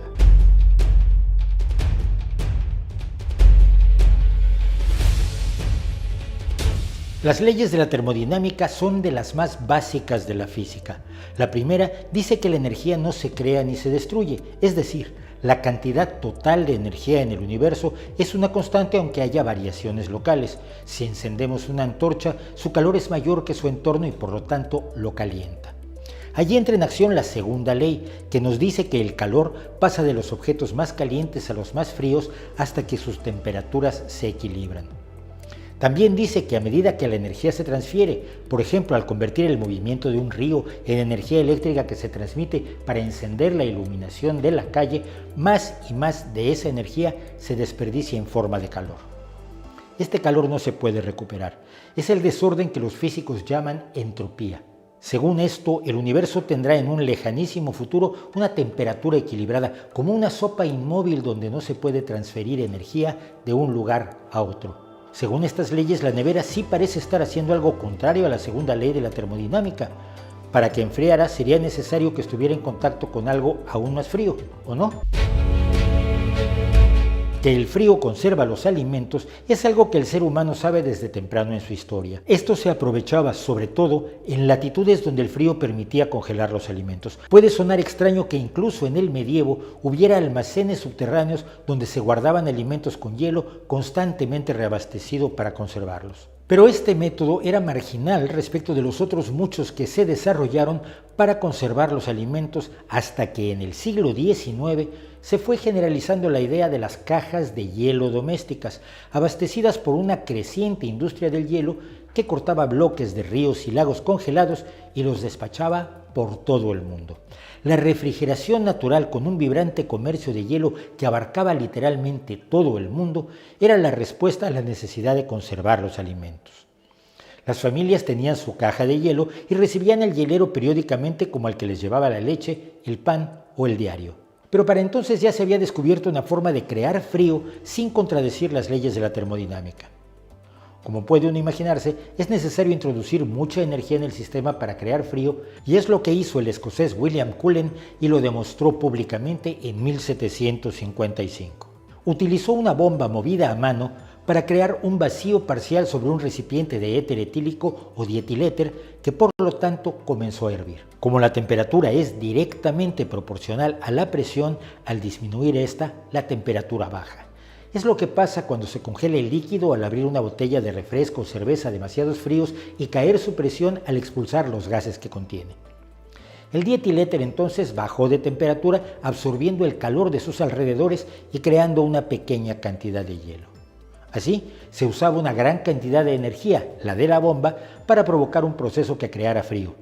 Pero el resultado final siempre era más calor, precisamente el que percibimos en la parte posterior de nuestras neveras o congeladores. Ese principio, sin embargo, no consiguió llevarse a la práctica de modo comercial, sino hasta que Alexander Twining en los Estados Unidos y James Harrison en Australia patentaron máquinas que hacían hielo en un ciclo en el que se comprimía aire que al descomprimirse se enfriaba intensamente para volver a la bomba de compresión una vez habiendo absorbido el calor del agua que convertía en hielo. El francés Ferdinand Carré mejoró el sistema usando amoníaco en lugar de aire con relativo éxito comercial. El amoníaco, sin embargo, olía mal y era venenoso si escapaba de la máquina, de modo que no llegó a los hogares, solo a algunas industrias. Los experimentos para sustituir el amoníaco como refrigerante alcanzaron el éxito finalmente en 1920, cuando se creó el diclorofluorometano, un gas llamado comercialmente freón.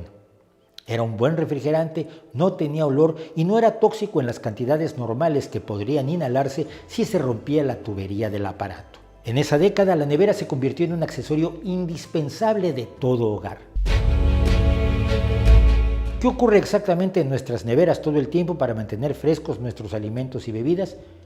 El ciclo es una variante del original de Cullen. El vapor refrigerante se comprime mediante un pistón accionado por un motor eléctrico. Los primeros compresores usaban motores de vapor bastante más ruidosos. El funcionamiento de ese motor es el ruido que hace la nevera. El vapor pasa entonces por un tubo a un condensador que contiene aire en circulación o agua, que muchas veces podemos ver como una espiral en la parte de atrás del aparato donde se licúa.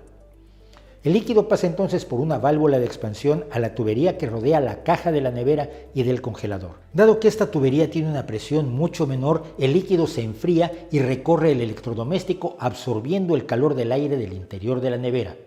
En el proceso el líquido se evapora nuevamente y las tuberías lo redirigen de vuelta al compresor para que repita el ciclo. Y lo seguirá haciendo incansablemente, al menos hasta que se hagan realidad ambiciosos proyectos de tecnologías totalmente nuevas, como cristales de plástico o partículas que cambian su temperatura al verse sometidas a campos eléctricos, geles de biopolímeros y otros. Además, claro, de emplear métodos más eficientes de uso de energía e inteligencia artificial para ordenar el abasto de comestibles automáticamente, aunque esto ya no sea realmente el trabajo aparentemente mágico de hacer frío. En 1920 nadie podía saber que la liberación del freón y otros gases refrigerantes que se empezaron a utilizar para neveras y refrigeración industrial, así como en sistemas de aire acondicionado de todo tipo para edificios o automóviles, junto con los gases propulsores de los aerosoles, afectarían la capa de ozono de nuestro planeta, creando un agujero que descubrieron Frank Sherwood Rowland y Mario Molina en 1974. Estos clorofluorocarbonos o CFC hoy se han sustituido por diversos refrigerantes que se analizan antes de autorizarse para los sistemas de enfriamiento de todo el mundo. Gracias a ello, el agujero de ozono ha ido disminuyendo y se espera que desaparezca en pocos años.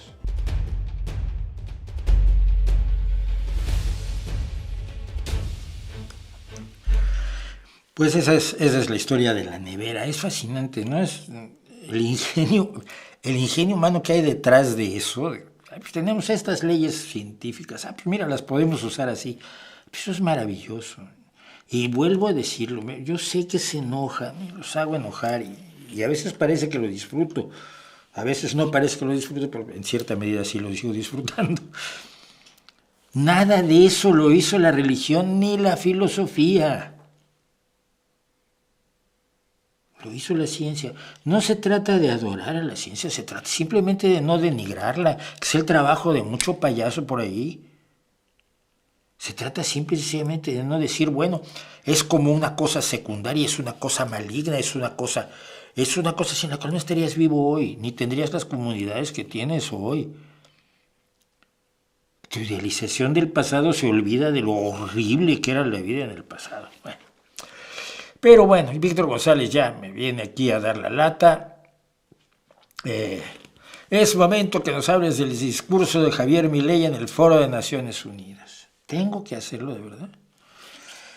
Bueno, pues ya que me lo pido.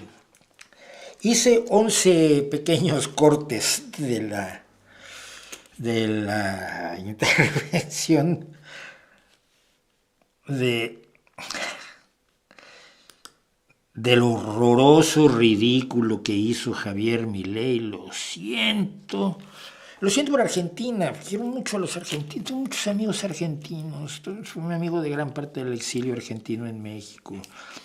Les tengo aprecio, les tengo cariño, era fan de los de Quino y de Lelutier, hombre, pero sí me da mucha tristeza que alguien vaya y diga, miren, vengo a acusarlos de hacer algo que no están haciendo y vengo a decir que están haciendo algo que no pueden hacer porque no tengo ni la más lejana idea de cómo funciona esta organización, pero como soy conspiranoico, les voy a contar esta historia. Ay, mamá, pues empecemos donde empezó don Javier Milei. Para aquellos que no lo saben, yo no soy político, soy un economista liberal libertario, que jamás tuvo la ambición de hacer política y que fue honrado con el cargo de presidente de la República Argentina. A ver, tú no eras político. Cuando decidiste, porque lo decidiste tú, ser candidato a diputado y luego ser candidato a presidente, ya eras político. Te conviertes en político cuando entras en política, cuando haces política.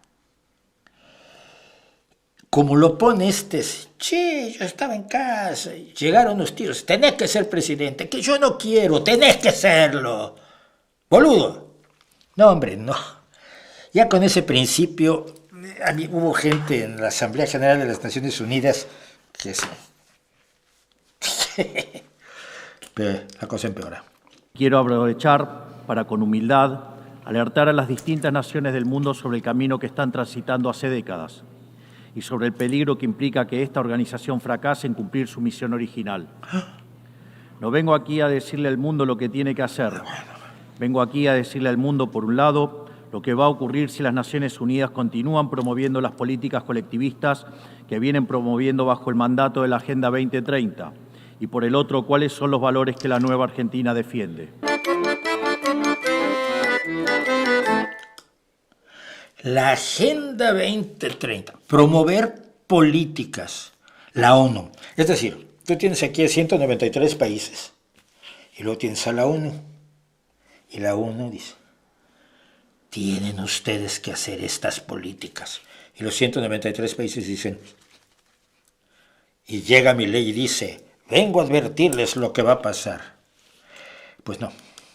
El resultado fue que pasamos de tener 2 guerras mundiales en menos de 40 años, que en conjunto se cobraron más de 120 millones. Se contó mucho la historia de las Naciones Unidas porque dijo que su mayor logro es, por supuesto, la Declaración de los Derechos Humanos. Y luego se dedicó a decir que se estaba infringiendo la Declaración de Derechos Humanos, lo cual es una fantasía, pero bueno. De vidas a tener 70 años consecutivos de relativa paz y estabilidad global, bajo el manto de un orden que permitió al mundo entero integrarse comercialmente, competir y prosperar. Porque donde entra el comercio no entran las balas, decía Bastiat. Aquí sí, yo francamente me bajaba por esto. Mira, El señor Milei se olvida de las guerras comerciales, los enfrentamientos por la ruta de las especies, las guerras comerciales de las ciudades italianas del medievo, que luchaban por dominar el comercio en Levante, los enfrentamientos y brutalidad colonial de los Países Bajos y de España en el control de las Indias occidentales, la guerra entre Inglaterra y Holanda en el siglo XVII, la guerra de Crimea, la guerra ruso-japonesa, la guerra de los Boers en Sudáfrica, la guerra del opio, donde el Reino Unido reclamaba el libre comercio de la droga, las guerras de la United Fruit en Centroamérica y muchos más. En palabras de Clinton, it's the economy stupid, es la economía, y que no lo sepa un economista.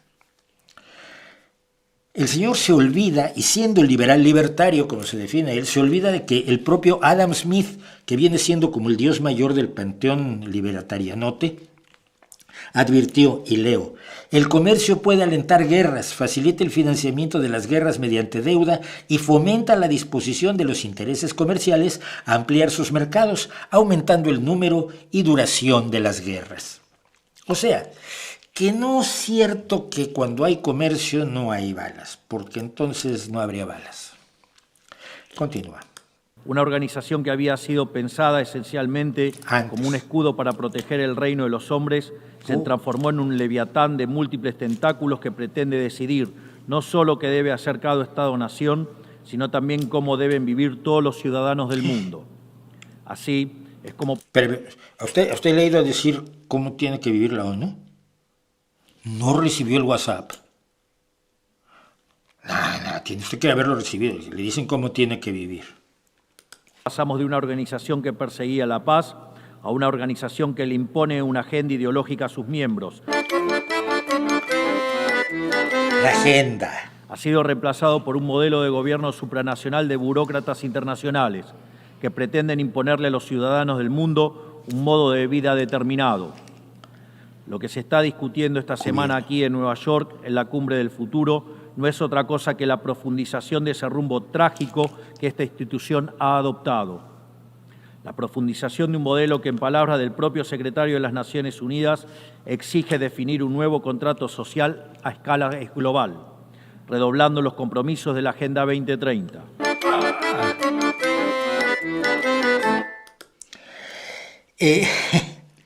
Mire, un gobierno gobierna, no solo manda, sino que hace lo que hace usted, manda a la policía que le den la cabeza a los que no hacen lo que el gobierno dice que hay que hacer.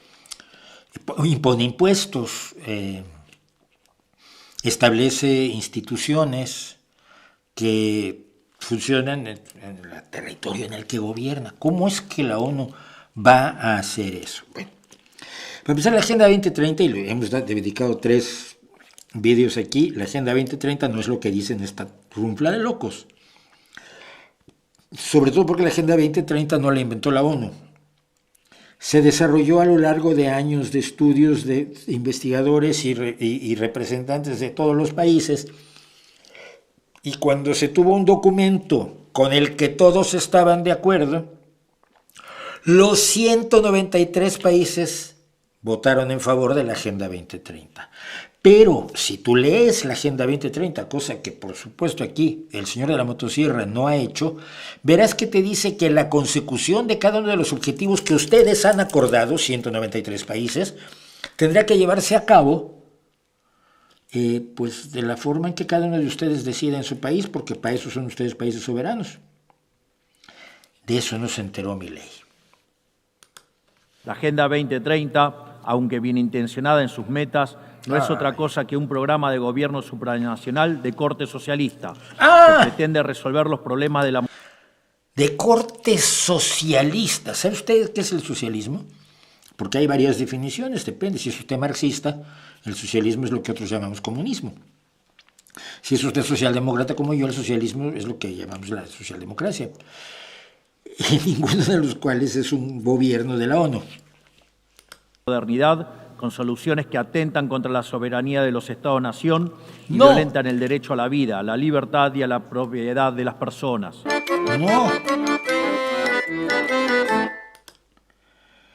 No tiene idea de cómo funciona la ONU, de cómo funcionan las dependencias de la ONU, que no mandan nada.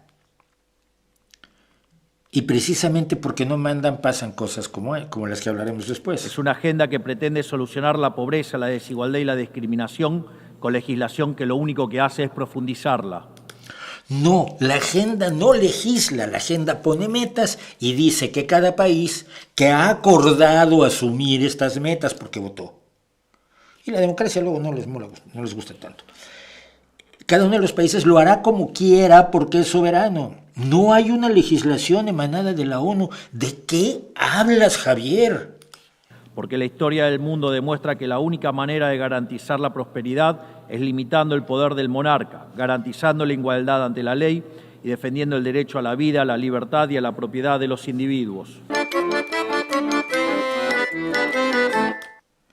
No dice eso. De hecho, cuando dicen del derecho a la vida, generalmente se refieren a las campañas antiaborto de la ultraderecha, en la cual milita, aunque no quiera reconocerlo, Javier Milei. Pero cuando hemos analizado la Agenda 2030 aquí, vemos que uno de los puntos clave es el buscar las formas para que no se tenga que recurrir al aborto. Entonces, Laje y Milei y esta gente dice que es proabortista. Y tú dices, no, pero es que lo que está escrito aquí es otra cosa. Y es lo que se les dice a los países, pues ya se pusieron de acuerdo en hacerlo, pues ahora háganlo cada quien como quiera. No tiene idea. Ha sido precisamente la adopción de esa agenda que obedece a intereses privilegiados, el abandono de los principios esbozados en la Declaración Universal de Derechos Humanos. No hay nada en la Agenda 2030 que vaya en contra de la Declaración Universal de los Derechos Humanos. Es una fantasía trompista. Las Naciones Unidas, lo que tergiversó el rol de esta institución y la puso en una senda equivocada. Sí. Así, hemos visto cómo una organización que nació para defender los derechos del hombre ha sido una de las principales propulsoras de la violación sistemática de la libertad. No es cierto. Como por ejemplo con las cuarentenas a nivel global durante el año 2020 y que debería ser considerado un delito de lesa humanidad.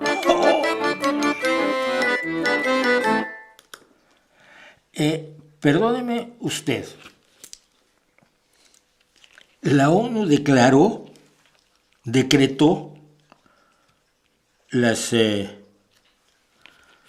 el confinamiento. ¿Y por qué muchos países no hicieron caso? La ONU obligó al confinamiento en la pandemia. La OMS recomendó cosas, pero es eso, recomendaciones. La Organización Mundial de la Salud no tiene un cuerpo militar que te obligue a los países a hacer. Es una conspiración, es un nivel de conspiranoia y de falta de comprensión del mundo en el que vive, que sería alarmante en cualquier persona, como nuestra querida senadora, pero que en un presidente y un economista es de locos. Es absolutamente de locos. En esta misma casa, que dice defender los derechos humanos, han permitido el ingreso al Consejo de Derechos Humanos a dictaduras sangrientas como la de Cuba y Venezuela sin el más mínimo reproche. En esta misma casa, que dice defender los derechos de las mujeres, permite el ingreso al Comité para la Eliminación de la Discriminación contra la Mujer a países que castigan a sus mujeres por mostrar la piel.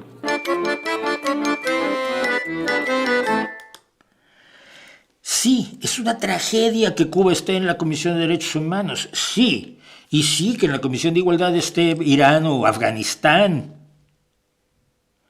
Pero este personaje no sabe que esas participaciones, el que estén en esos países, en esas comisiones, es debido a un voto secreto que se lleva a cabo entre los 193 países que conforman la Asamblea General. Tu problema no es con la ONU, pelucas. Tu problema es con los 193 países, la mayoría de los cuales votaron porque Cuba estuviera en la Comisión de Derechos Humanos. Eso es lo preocupante. O que Afganistán estuviera en la Comisión de Igualdad. Pero lo han votado. No es la ONU aquí a escondidas. Ajá. Voy a poner a Cuba. ¡Ah! O sea, es una visión tan profundamente infantil. En esta misma casa, sistemáticamente se ha votado en contra del Estado de Israel, que es el único país de Medio Oriente que defiende la democracia liberal. Espera, sí, pero se ha votado. ¿Qué querías? ¿Que no voten? Se ha votado en contra de Israel. Tu problema es contra los que votaron, no con esta casa que no existe más que para hacer la voluntad de los 193 o de la mayoría de los 193. Es alucinante. Tampoco la organización ha cumplido satisfactoriamente su misión de defender la soberanía territorial de sus integrantes, como sabemos los argentinos de primera mano en la relación con las Islas Malvinas. O sea, la ONU tendría que garantizar la integridad territorial de todos los países y sus reclamaciones territoriales de todo tipo, ¿con qué? Con su ejército. No existe, ni existió para meterte en casa durante la pandemia, ni existe para defender las Malvinas o Falkland. De veras, ¿creen ustedes que no habrá gente que sabe de qué va la cosa, descojonada de la risa en las Naciones Unidas, en la Asamblea General? Estaba medio vacío, pero los que estaban se divirtieron. Una organización que en vez de enfrentar estos conflictos invierte tiempo y esfuerzo en imponerle a los países pobres que cómo y deben producir, con quién vincularse, qué deben comer y en qué creer, como pretende dictar el presente pacto del futuro. Perdón, aquí me cambió el letrero.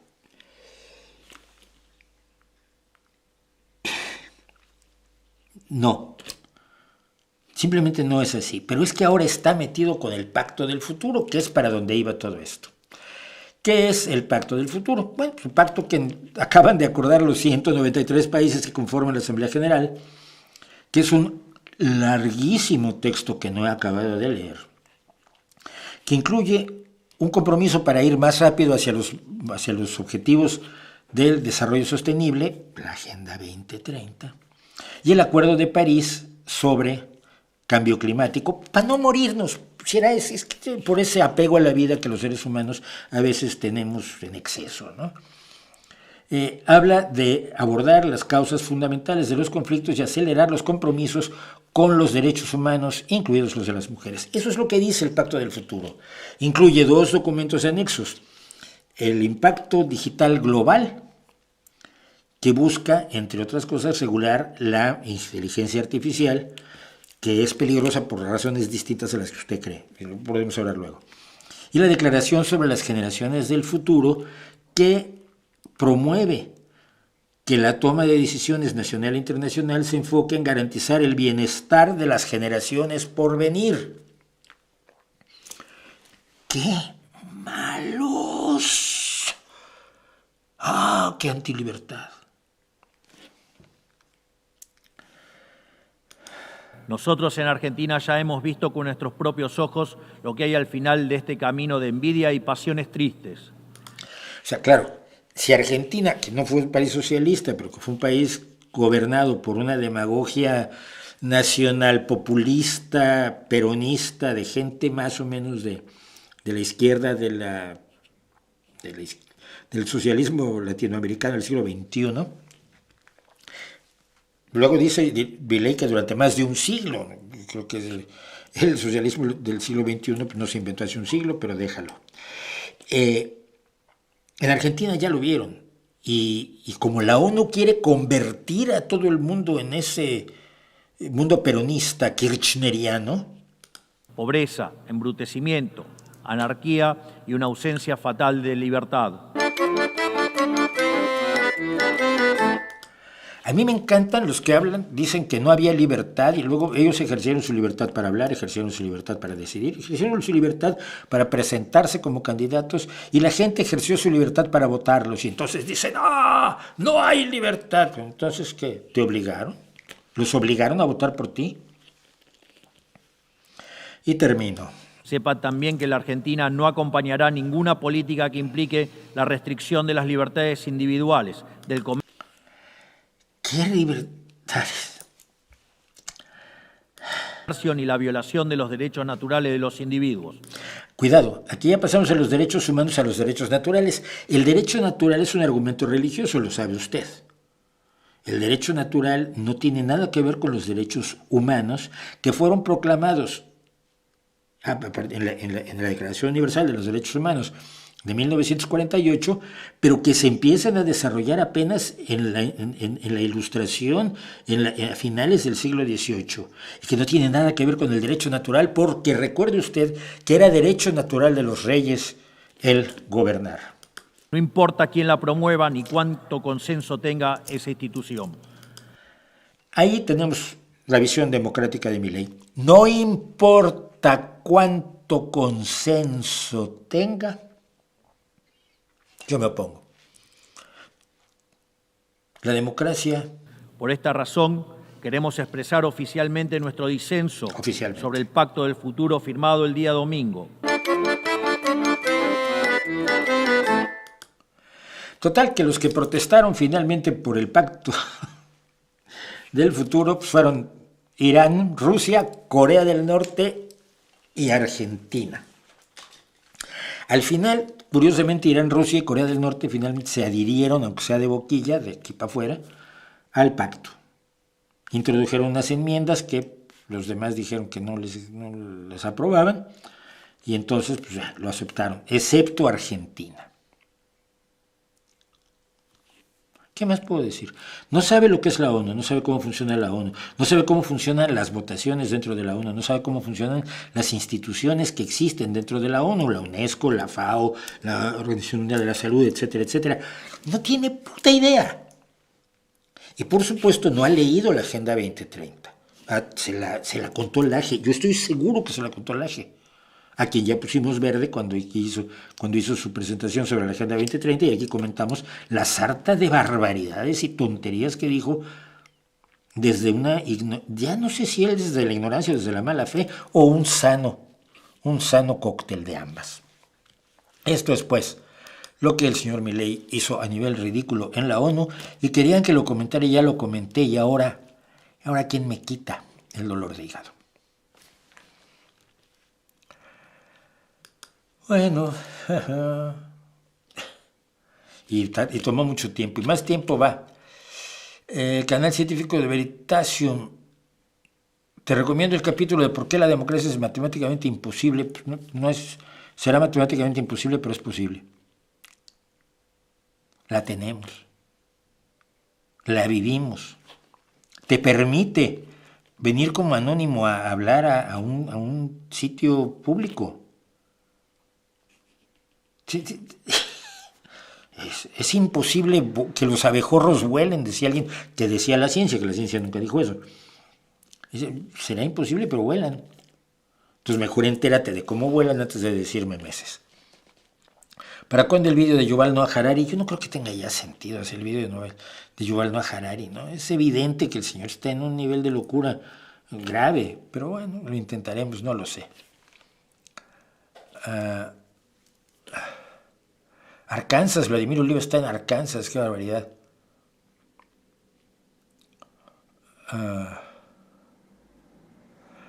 Bueno, el miserable de Pigmenio en primera fila, ese siempre va a estar ahí.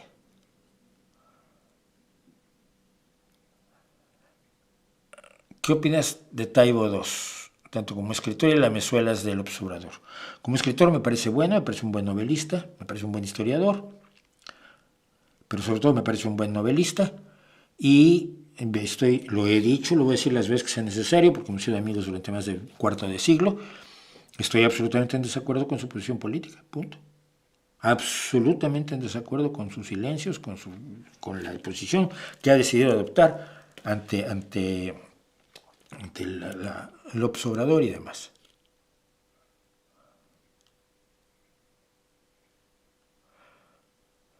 La beca es para chicos de escuela pública, dice Moisés Adolfo Nájar Calderón. No es así. Y el tema de las mujeres es para el grupo de 60 a 64 años. Sí, aunque sean ricas. O sea, basta cumplir una edad determinada sin importar los recursos de los que dispongas para recibir un dinero que en realidad no va ni siquiera a incrementar mucho tus ingresos, pero sí va a disminuir la capacidad del Estado de accionar correctamente en favor de los más desprotegidos, que es lo que ha hecho también con la pensión a mayores el Observador. Mi crítica se mantiene incólume, hermano.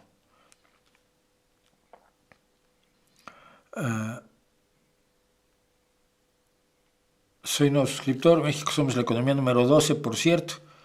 el día de ayer en un podcast de un periodista venezolano, se asemeja mucho a lo que pasó con Venezuela y cómo Chávez desfragmentó a su país. No tiene nada que ver, no tiene nada que ver hasta ahora. No sabemos lo que piensa Claudia Sheinbaum, sabemos lo que pensaba cuando estaba en el Comité Estudiantil Universitario, en el CEU, cuando la siniestra huelga aquella, pero no sabemos qué piensa ahora. Entonces nos vamos a enterar finalmente de qué piensa Claudia Sheinbaum, que ella sí era de izquierda, por lo menos. López Obrador nunca lo fue, pero no se asemeja en nada a lo que pasó con Venezuela y Chávez. No tiene relación alguna. Punto 1. No ha habido una sola expropiación de empresas privadas, que fue lo que marcó el giro de Chávez hacia la visión marxista. Y todo lo demás en cadena de lo que ha ocurrido en Venezuela. No tiene nada que ver, salvo que son corruptos y populistas. Ya, eso pasa en el 95% de América Latina. Y no tiene nada que ver con que sean de izquierda. El fantasma de Cubazuela es un invento de la derecha porque no puede argumentar correctamente en contra de las políticas que no le gustan. Porque para argumentar correctamente en contra de esas políticas argumentar correctamente en contra de esas políticas solo se puede hacer desde una posición de izquierda donde te comprometas con los más desprotegidos, con los más desfavorecidos, con los más pobres, con los indígenas, con las comunidades rurales, con la gente que no ha accedido al México en el que viven los que ven internet. ¿Ok? Pero como no pueden usar ese argumentario que es esencialmente de izquierda, los errores del López Obrador son, entre otras cosas, que le ha quitado la salud a la gente, le dio sueldos superiores que ahora se gastan en medicina privada. ¡Oh! Pero eso no lo puede decir la derecha. Entonces, sí, nos vamos a convertir en Cuba, nos vamos a convertir en Venezuela. No. No ha pasado, ni ha habido ningún avance en ese sentido. Ya déjenlo, ¿no? Ya está muerto.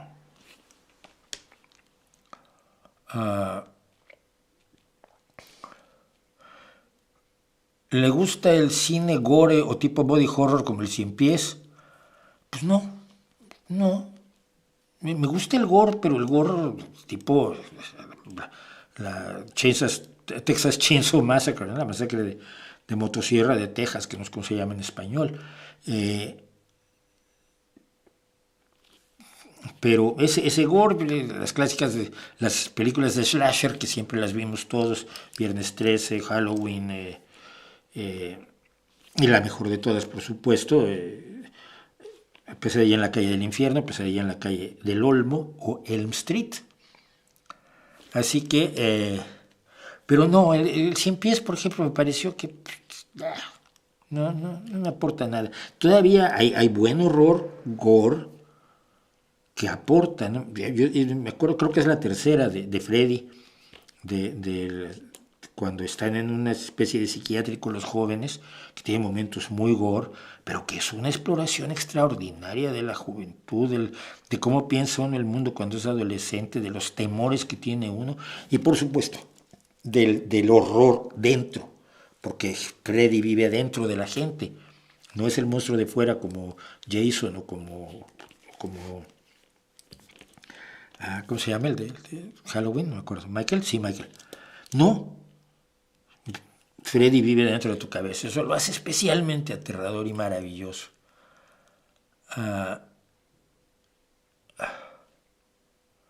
Bueno.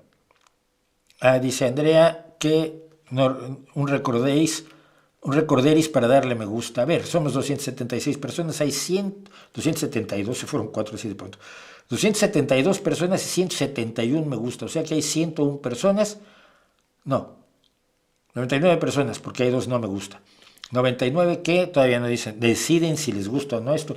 Llevamos 1 hora, llevamos 2 horas ya, qué barbaridad. Esa senadora, dice Elvita Minino, esa senadora me recordó cuando Evo Morales dijo que los hombres se volvían homosexuales por comer pollo con hormonas, lamentable. Sí, pero es que la gente, sobre todo quienes están alrededor de la gente del poder, lo hacen a un lado porque pues, no es para tanto, pero sí es porque tiene implicaciones a muy largo plazo y socialmente relevantes y Y finalmente son la exaltación de la ignorancia, la exaltación de la ignorancia.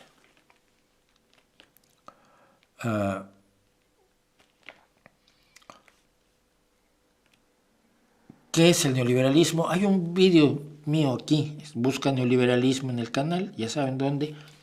Vas a la página del canal, no en la lupa, en la lente de aumento que hay arriba, que es para buscar en todo YouTube, sino abajo del título de mi canal, a la derecha abajo hay una lupa, una lente de aumento, y allí buscas neoliberalismo y te va a aparecer. Sergio es un gran fan de Ayn Rand, por culpa de él, no sé qué es Sergio, si es Sergio Zurita, no lo sé. No veo que esté leyendo los comentarios de aquí. ¿Dónde más transmite y de dónde es ese chat? Ese chat es el de aquí, Luis. Lo estoy leyendo en tiempo real, son las 21:11 en España. Lo que pasa es que no voy tan rápido como tú quieres. Sí, dice que kombucha ni siquiera se puede pronunciar así en el silabario japonés. Sería kombucha, ¿no? Sí, kombucha.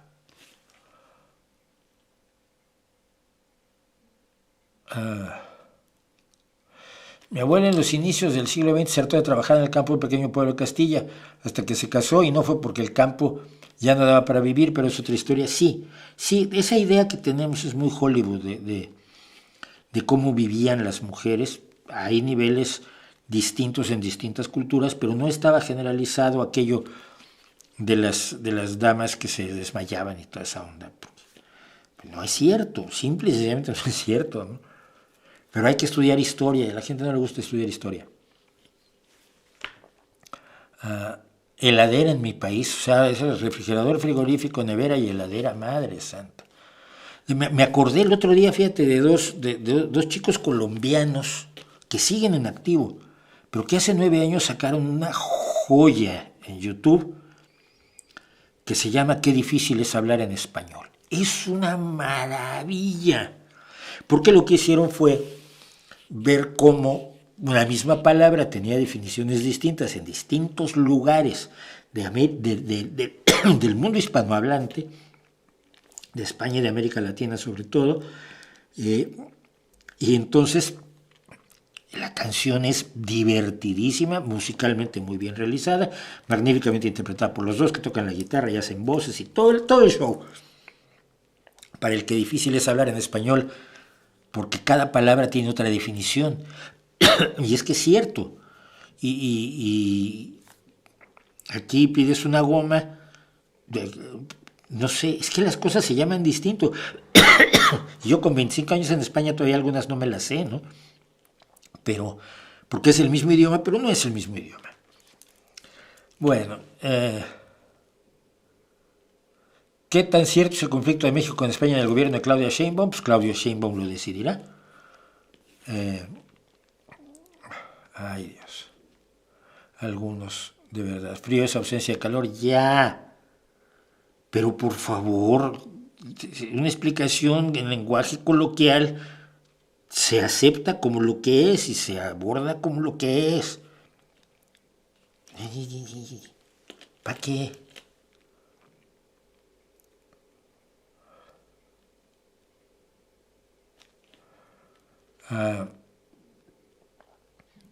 Bueno, aquí me están diciendo cosas. Hay cosas que no entiendo ni siquiera de dónde sacan. Gente como Laje y Baños han de estar regocijándose con el tremendo discurso de Milei, sí, por supuesto, ¿no? El coronel Años. La ONU, claro que tiene cuerpos militares para ayudar a los pobres países. ¿Dónde están? ¿Dónde están acuartelados? ¿Tú sabes lo que son los cascos azules de la ONU? Porque seguramente crees que hablas de eso. La ONU no tiene fuerza militar.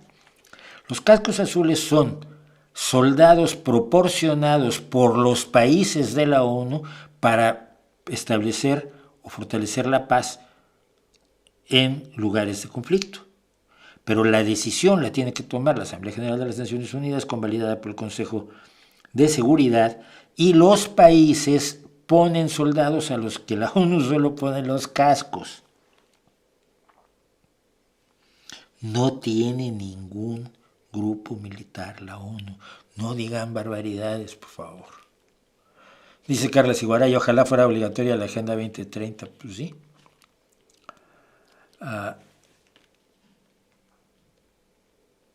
¿Cómo puede llegar a ser presidentes personajes como Milei? Dice Carla, pues ¿por qué votan por ellos? Y votan por López Obrador, y votan por Salinas de Gortari, y votan por Donald Trump.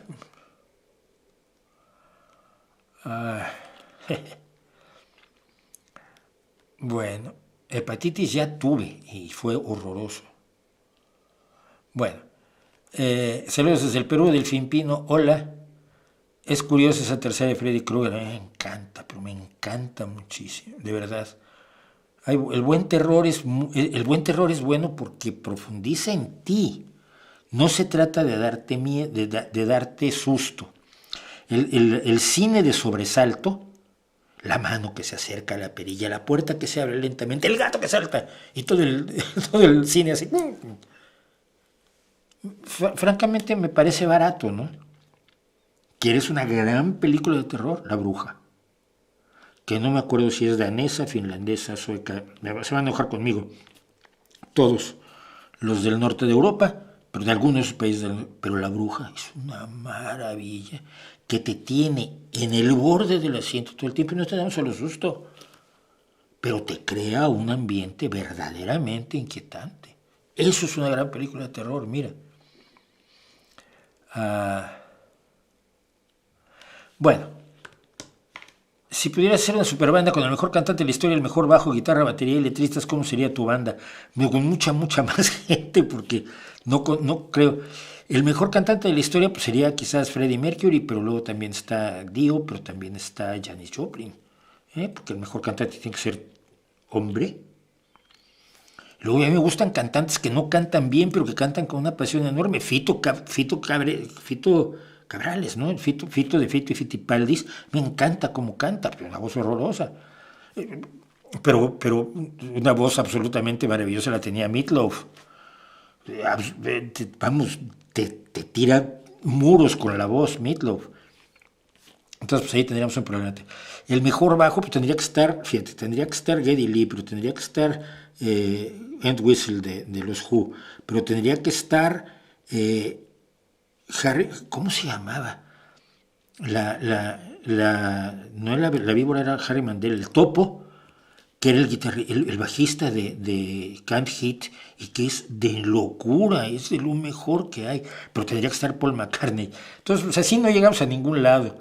Mejor guitarrista. Ayer me acordaba yo precisamente que cuando hacemos las listas de los mejores guitarristas, se nos suele olvidar de Eric Trox, que en este momento es probablemente la mejor guitarra de slide del mundo, y que el tipo tiene una creatividad para las improvisaciones, y una habilidad y una precisión absolutamente matemática.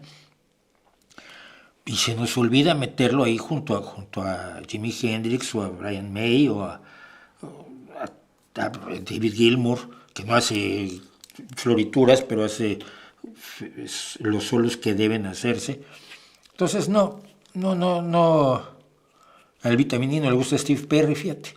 No me gustaba lo que cantaba Steve Perry, pero sí tenía gran voz. Y luego, ya si entramos en bateristas, la Santísima Trinidad, Neil Peart, Keith Moon y Bonzo de Led Zeppelin. Pero también tienes a Ginger Baker, insoportable pero maravilloso. En guitarristas hablando de insoportables, pues tienes a Richie Blackmore. No se puede hacer, eso no se puede hacer. Entonces, mira, mejor vamos a hablar de los comentarios. Los comentarios que me han hecho favor de hacerme en esta semana.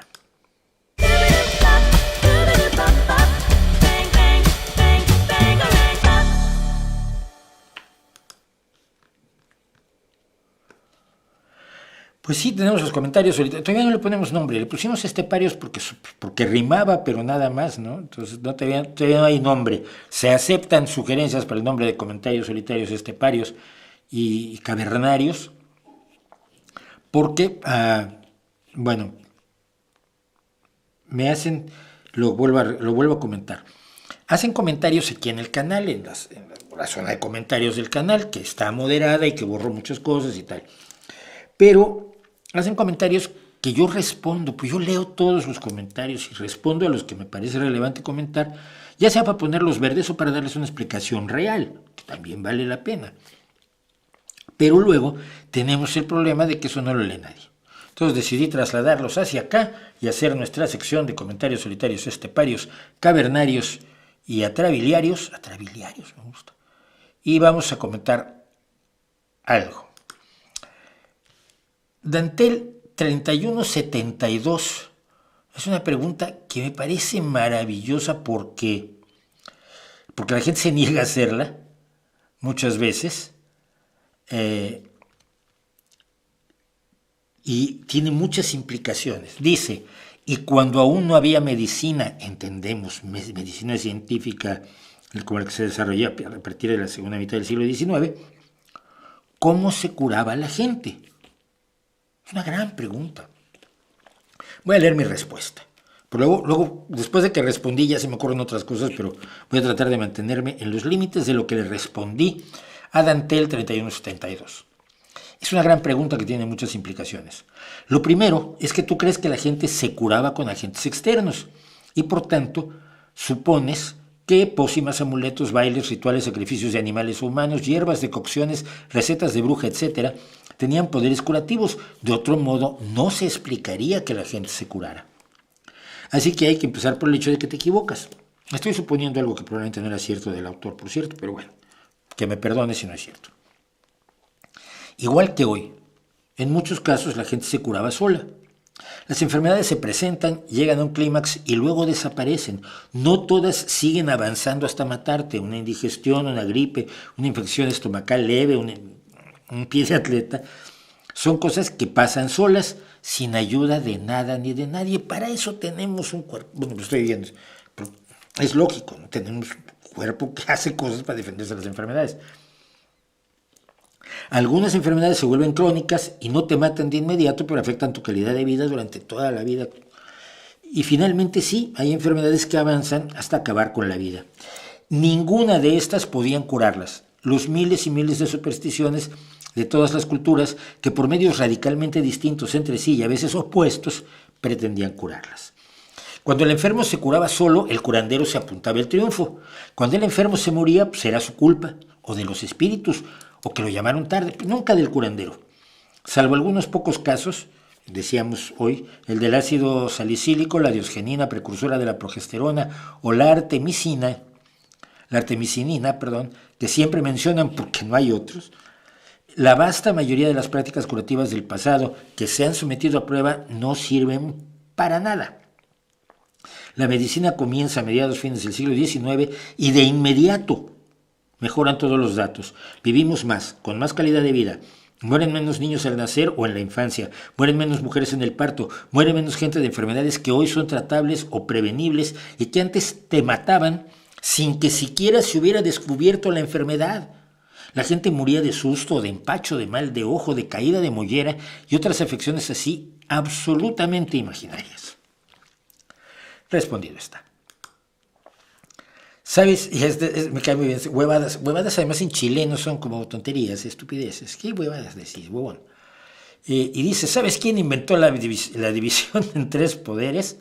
Los filósofos. Y entonces, pues a huevadas 3258, me horroriza la idea de que haya otros 3257 personas en YouTube que se llaman huevadas. Me alarma enormemente. Pero le digo, siento desilusionarte. La idea general de la división en poderes fue de John Locke, cuya única carrera fue la de médico. Y la desarrolló Montesquieu, quien estudió Derecho en Burdeos y París y fue como abogado que escribió El espíritu de las leyes. Los tienen tan engañados. Me dicen, la poca ciencia aleja de Dios mientras que la mucha ciencia te vuelve a Él. Louis Pasteur. Revisa tú de qué lado estás. Es evidente, ¿no? Me encanta además cuando son arrogantes. Porque se llevan unas hostias de consideración. Bueno, pues le cuento. Yo estoy del lado de los hechos. El que Pasteur tuviera creencias religiosas no valida las creencias religiosas. De otra parte, si leyeras a Pasteur, te encontrarías con que también dijo: en cada uno de nosotros hay dos hombres, el hombre de ciencia y el hombre de fe o de duda. Estas dos esferas están separadas y hay de aquellos que quieran hacer que se superpongan en el estado actual de nuestros conocimientos. Por supuesto, yo estoy en la esfera del conocimiento, no de la superstición, aunque la superstición la sostuviera un señor que aparte hacía ciencia. Pero ya que tú sabes tanto, ¿podrías informarnos a cuál Dios crees que acerca la ciencia? No sé si es Abudad, Alá, Aeropenap, Abunahuilona, Brahma, Chucu, Dambaya, Dievas, Elohim, Enki, Gundiateaca, Huayayo Carhuincho, Huitzilopochtli, Iyapa y Sangay, y seguí con una lista de unos pocos docenas de los miles de dioses que me dicen todos que es en el que verdaderamente hay que creer. Me dicen también, el problema se origina en la falsa idea de la conquista que se nos enseña oficialmente desde siempre. Más que conquista fue fundación. ¡Ay, qué bonito!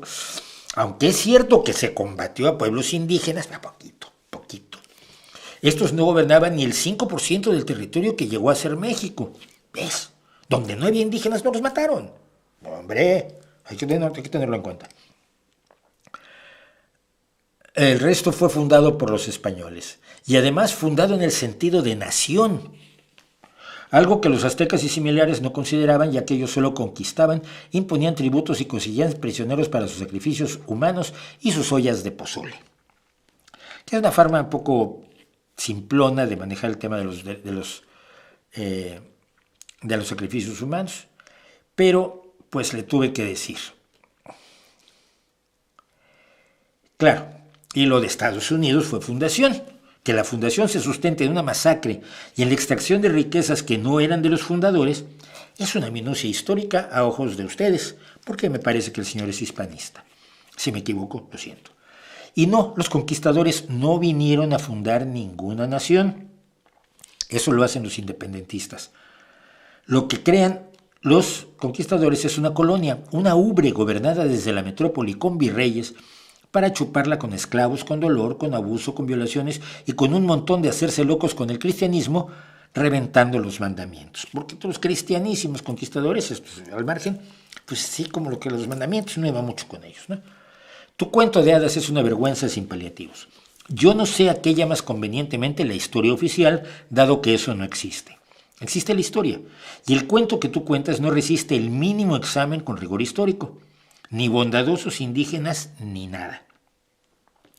El que los aztecas fueran unos brutales imperialistas que sacrificaban gente no justifica que fueran masacrados por otros brutales imperialistas que sacrificaron al 90% de los indígenas, no solo aztecas, sino de todos los pueblos que había en lo que hoy es la América Latina.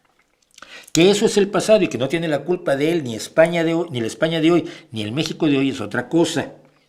Pero no vengas a dorar la píldora de qué buenos eran los conquistadores y qué bonito fue el virreinato y cómo la Inquisición solo repartía caramelos, porque es tan falso como eso que tú llamas historia oficial. Es el neoimperialismo hispanista tan ridículo y ahistórico como el indigenismo sociológico bien comido. Gema Amezaga, 9469, me pregunta, ¿un partido político pueden conformarlo terroristas?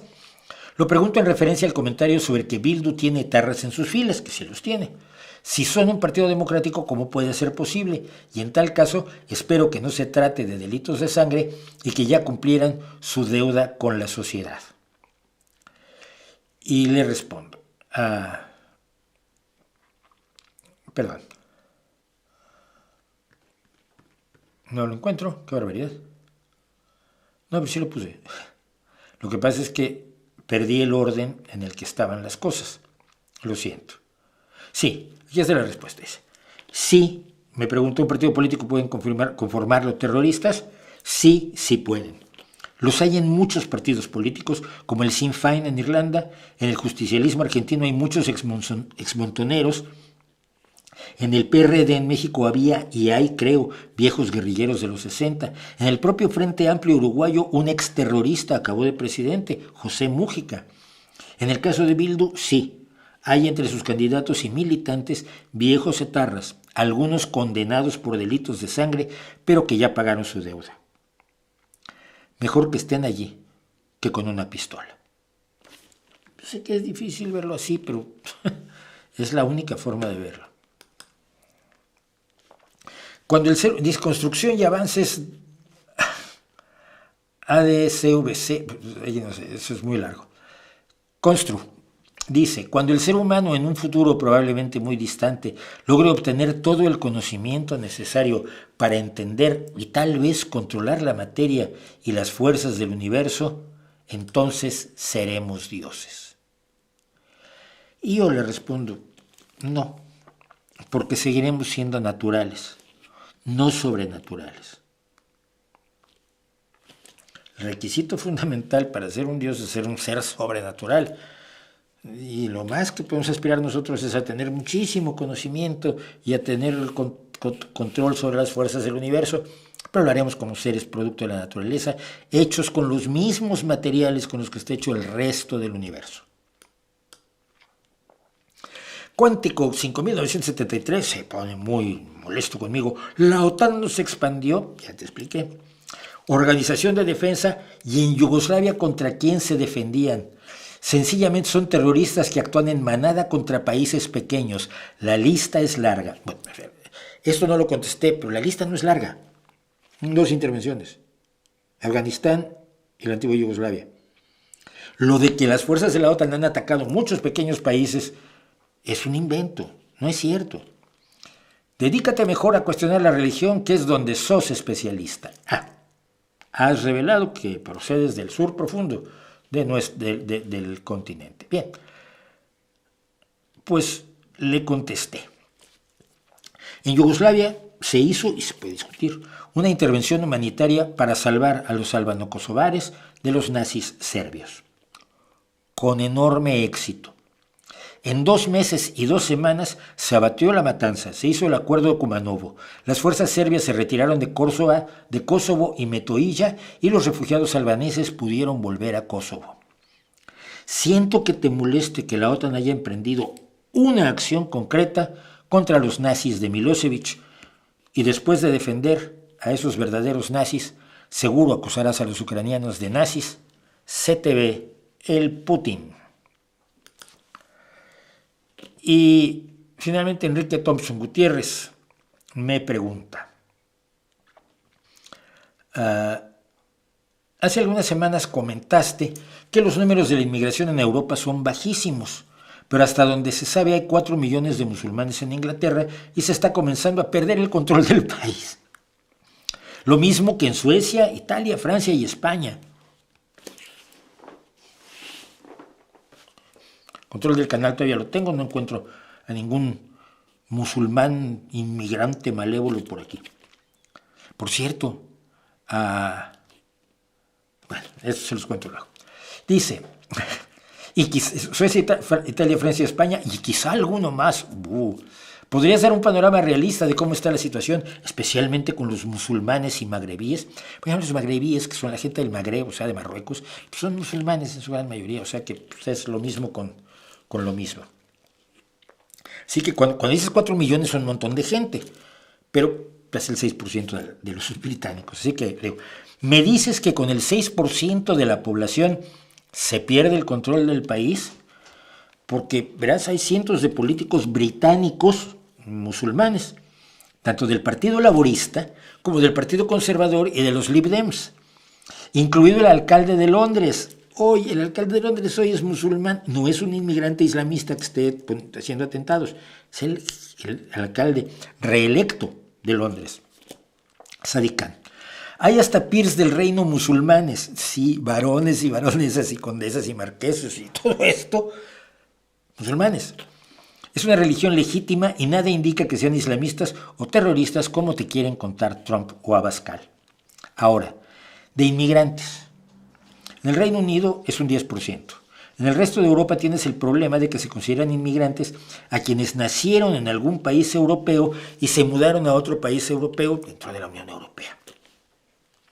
En España, los inmigrantes no europeos son el 11%. La mayoría de ellos, como yo, nacionalizados y con plenos derechos ciudadanos.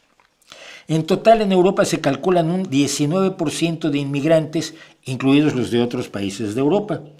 Así que sí, son números bajísimos y no auguran ni perder el control de los países ni nada como lo que te cuentan los nazis. Dije neonazis, pero en realidad son nazis. Por lo de neo, yo no se los encuentro en modo alguno.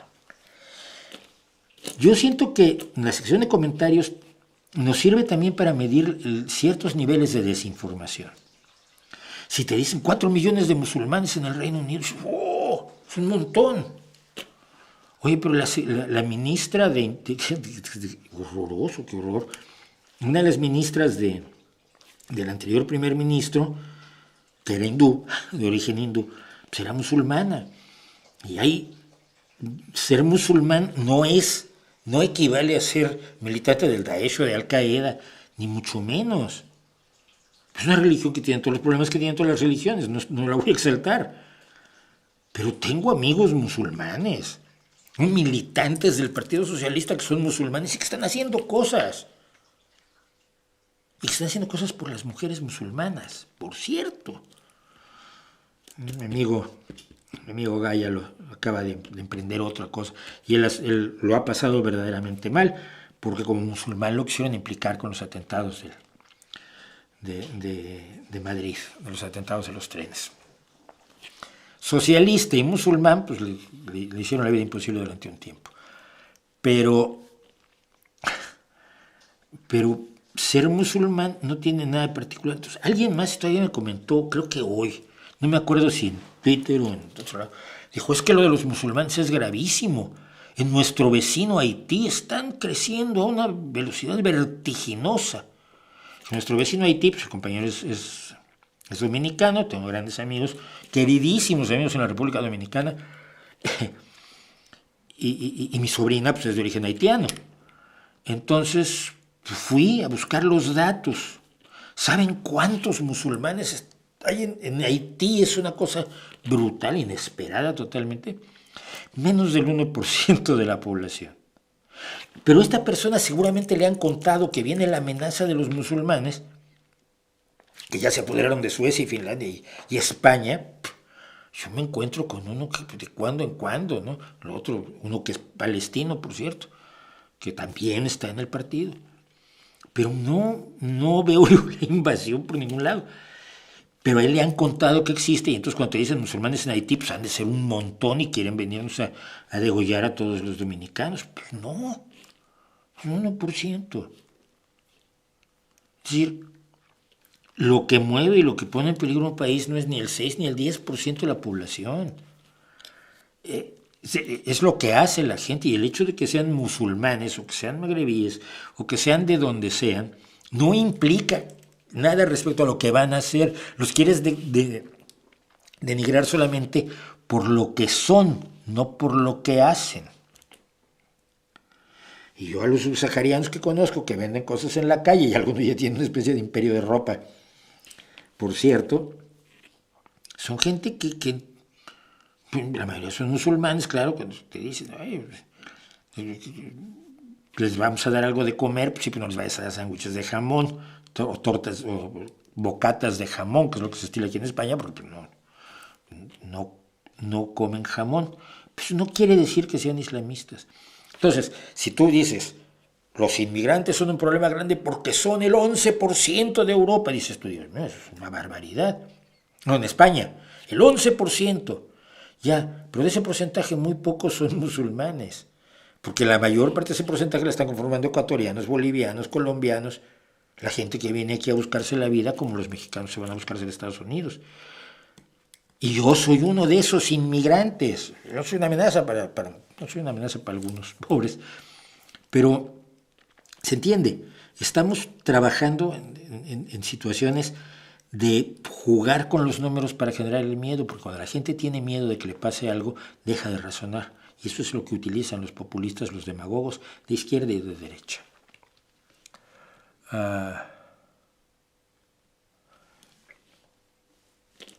Y bueno, esos fueron los comentarios solitarios y esteparios del día de hoy. Y a ver si hay algún más comentarios. Ahora voy rápido porque hay pocos comentarios. Eso es raro. Dice Carla, los españoles sobrevivieron porque hubo indígenas que los ayudaron, los alimentaron, los cobijaron. No hubieran sobrevivido de otra forma. Claro, pero es que cuando se habla de la conquista se olvida que la mayor parte de los conquistadores pues, eran pueblos indígenas a los que embaucó Cortés, cuidado, en el caso de México. Es decir, Cortés les dijo que los iba a liberar de los malditos imperialistas que los tenían fritos. Los aztecas, o la Triple Alianza, que por cierto me equivoqué, era Tlacopan, no era Azcapotzalco,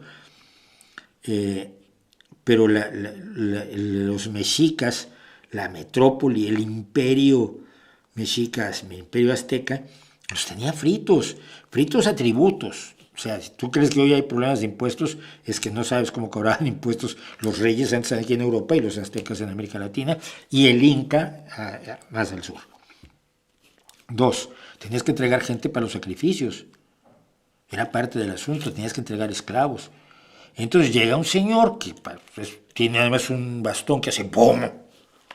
Sí, que había que tardar unos 3-4 minutos en volver a cargar los arcabuces, pero traía arcabuces. Tiene el trueno que sale de las manos. Te ayudo a deshacerte de los que te oprimen, los que abusan de ti, los que te matan a la gente, los que te cobran los impuestos. Oye, sí, muchas gracias.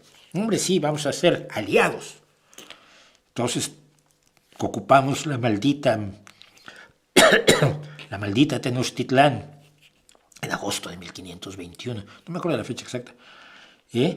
Una batalla marítima. Lo más divertido es que las grandes batallas navales de México nunca han ocurrido en el mar. Han ocurrido en el lago de Texcoco y en la laguna de Bacalar en el sureste. Es otra historia. Entonces, ocupamos la gran Tenochtitlán. Bien, ya somos libres. No tan rápido, muñeco. Hay un pequeño problema. Necesito que trabajes para mí. Igual que con aquellos. Sí, es que miren, nosotros lo que queremos es oro. No venimos a buscar empleo a América. No sean payasos. Así que, de rodillas, por cierto, tienes que cambiar de religión. Oiga, no, pero es que yo estoy muy bien con Huitzilopochtli y con... No, ya no. Tienes que cambiar de religión y trabajar para mí. Eso es la conquista. Se cambió un imperio por otro, los que salieron perdiendo son los que habían estado oprimidos antes por los aztecas. Nada más. Entonces... Pero ni fueron los mexicanos, ni fueron los indígenas de hoy, ni fueron los españoles de hoy. Esto es interesante estudiarlo para darnos cuenta de que brutos éramos todos. Porque no eran mejores los unos que los otros. Pero no para hacer un casus belli en la actualidad. No es absurdo. Ocurrió hace muchos años a otras personas, en otras condiciones, en otras sociedades, en otro momento histórico, en otra realidad política, social, científico, económica, moral. No se puede equiparar, de verdad. Y voy a terminar, en lo que sí hay más chats, si no yo voy inventándome cosas. Para eso nunca he tenido ningún problema, pero hay algo que me pidieron que comentara otra vez y otra vez lo comento. Que es que ayer fue 2 de octubre. ¿Y qué es el 2 de octubre? Yo creo que en México ya nadie sabe. Y los que lo saben porque fueron militantes en el movimiento del 68, miembros del Consejo Nacional de Huelga, como Pablo Gómez, gente de la que creían el Consejo Nacional de Huelga, era además una institución enormemente honrada. Los jóvenes que andaban boteando con un bote una lata generalmente eran de chocolate en polvo, que le abrías una ranura y andabas boteando, o latas, que se abrías una ranura para que la gente apoyara con dinero el movimiento, porque claro, la gente que estaba encerrada en la universidad o en el poli pues necesitaba comer, habría que comprarles comida. Y había que tener papel para los mimeógrafos, que era con lo que se imprimían las grandes proclamas de la época, y tinta para los mimeógrafos. Y los jóvenes salían a pedir dinero para el movimiento. El movimiento era maravilloso. Un movimiento que pedía que se respetara la Constitución, que ahora la están haciendo pinole, digamos en México, le están haciendo polvo, los mismos que la defendían en 1968. Los mismos, muchos de ellos los mismos, algunos de ellos los mismos. La gente que no sé si salió ayer a la calle o no, a decir 2 de octubre no se olvida, no tiene idea de lo que está hablando en general. Lo que ocurrió en México fue un abuso de autoridad, después de una pelea entre dos grupos de preparatorianos, de chicos de entre 17 y 18 años de edad, que se sacudieron las muelas un rato en lo que es la Ciudadela, en el centro de México, y luego la policía llegó y les pegó. Oye, es que ya acabó la pelea. Ah, no, pero yo de todos modos vengo a pegarte, porque para eso estamos. Era el grupo antidisturbios en México, que eran los granaderos. El heroico cuerpo de granaderos se llamaba. Miserables. Entonces, por aquellos a los que les pegaron, pues al día siguiente salieron y dijeron, oiga, ¿por qué nos pegaron? Discúlpese. Y eso no se le podía decir al gobierno mexicano. Bueno, no se le puede decir hasta hoy al gobierno mexicano. Nunca ningún presidente se ha disculpado de nada. Entonces empezaron las movilizaciones y empezaron a pasar cosas que, algunas de ellas extrañas. Los que quisieron meter mano, metieron mano. Algunos que quisieron meter mano no lo consiguieron, entre otros, por supuesto, la embajada rusa, la embajada soviética. Con los años se descubrió que ni la embajada soviética ni el Partido Comunista habían tenido control alguno sobre el movimiento del 68, y esto lo decía la CIA, cuando se desclasificaron papeles, y porque aquí no hay comunistas, aquí hay un montón de gente harta con un sistema que traicionó a la revolución y que tiene una constitución preciosa que no se cumple. Y entonces pues, la idea era hacer que se cumpliera y se hiciera cumplir la constitución. Pero el movimiento se desarrolló, fue creciendo, y la reacción del gobierno fue lo más estúpida que podía ser, que fue con fuerza a golpes y a lo bestia. Vamos a sofocar este movimiento. La preparatoria número 1, que creo que todavía está ahí en el centro, la puerta fue derribada con un bazucazo, o con un proyectil de tanque, o con algo que es ilógico para tirar una puerta de una escuela, por más que fuera una puerta colonial de madera. Se ocupó la universidad, el ejército ocupó la Universidad Nacional Autónoma de México, ocupó el Instituto Politécnico Nacional, y la gente seguía en movimiento. Y de ser un asunto estudiantil pasó a ser un asunto estudiantil popular. Pues mucha gente se dio cuenta, primero que nada, que había un abuso de poder y un abuso de fuerza, y por otro lado que también querían que la Constitución se cumpliera. Y llegamos al 2 de octubre, cuando el Consejo Nacional de Huelga, formado por representantes de todas las facultades y de todas las escuelas del Politécnico y de la UNAM, acuerdan suspender las movilizaciones porque el 12 de octubre comenzaban los Juegos Olímpicos de México, y ahí le iba la imagen al entonces presidente, el multiasesino Gustavo Díaz Ordaz. Y el Consejo Nacional de Huelga convoca a un mitin en la Plaza de las Tres Culturas de Tlatelolco, entre otras cosas para informar que se suspenden las movilizaciones, una tregua olímpica hasta después que terminen los Juegos Olímpicos. Y en eso estaban cuando alguien empezó a disparar. Desde un helicóptero del ejército mexicano se dio la orden a través de unas bengalas de que se empezara a disparar. La idea era tomar preso al Consejo Nacional de Huelga, pero se disparó indiscriminadamente contra la gente. A partir de ahí la desinformación se apodera de la situación, y según a quien le pregunte usted, hay 200, 800, 1200 o 2000 muertos. Parece que hubo alrededor de 50, que no mejora las cosas en nada. El ejército asesinó a 50 ciudadanos, en su mayoría jóvenes, estudiantes, mujeres, niños incluso, que estaban manifestándose legítimamente y de acuerdo con la Constitución, con los derechos que la Constitución le da a los ciudadanos de ese país, México. Estaban manifestándose y además estaban diciendo al gobierno que no le iban a mover el agua durante los Juegos Olímpicos porque así demostraban la buena fe que tenía el movimiento, que probablemente es el último movimiento moralmente defensible del todo que tuvo la ciudadanía mexicana. Un movimiento en las calles y manifestaciones y demás.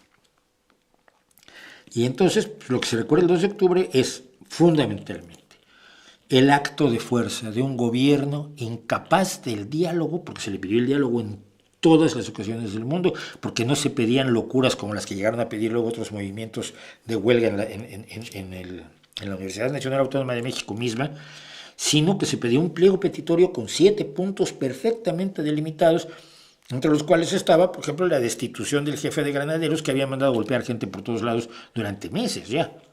Pues esto empezó en julio. Estamos hablando de un movimiento que se desarrolló durante prácticamente 3 meses, y un movimiento social en 3 meses adquiere una inercia enorme, ¿no? Y la respuesta era siempre la represión, nunca el diálogo. Lo que se recuerda es eso, la falta de diálogo de un gobierno que decidió hacer uso de la fuerza en contra de sus ciudadanos, en contra de sus jóvenes, en contra de sus estudiantes, en lugar de reconocer un error, que fue el error que en julio provocó el inicio del movimiento. Hoy muchos líderes del movimiento del 68 están en el gobierno justificando la matanza del 2 de octubre, diciendo que el ejército no tuvo ninguna responsabilidad, aceptando que se militarice el país, sonriendo ante la declaratoria de que el ejército es absolutamente puro e intocable en México, y eso pues a mí me pone de muy mal humor. Yo celebré muchos años en un blog que tenía yo, los 2 de octubre, ponía yo 2 de octubre, no se olvida, hasta que hace un par de años, el año pasado, puse hasta aquí. No voy a jamás a señalar que el 2 de octubre no se olvida, porque pues a estas alturas ya se olvidó del todo. Vamos ahora a terminar. ¿Qué más me dicen?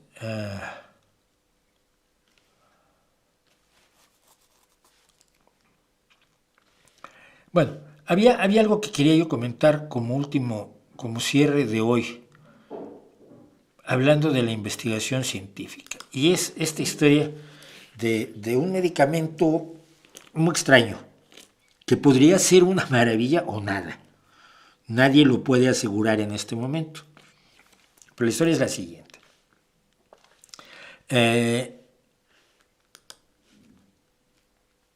Hace unos años se descubrió una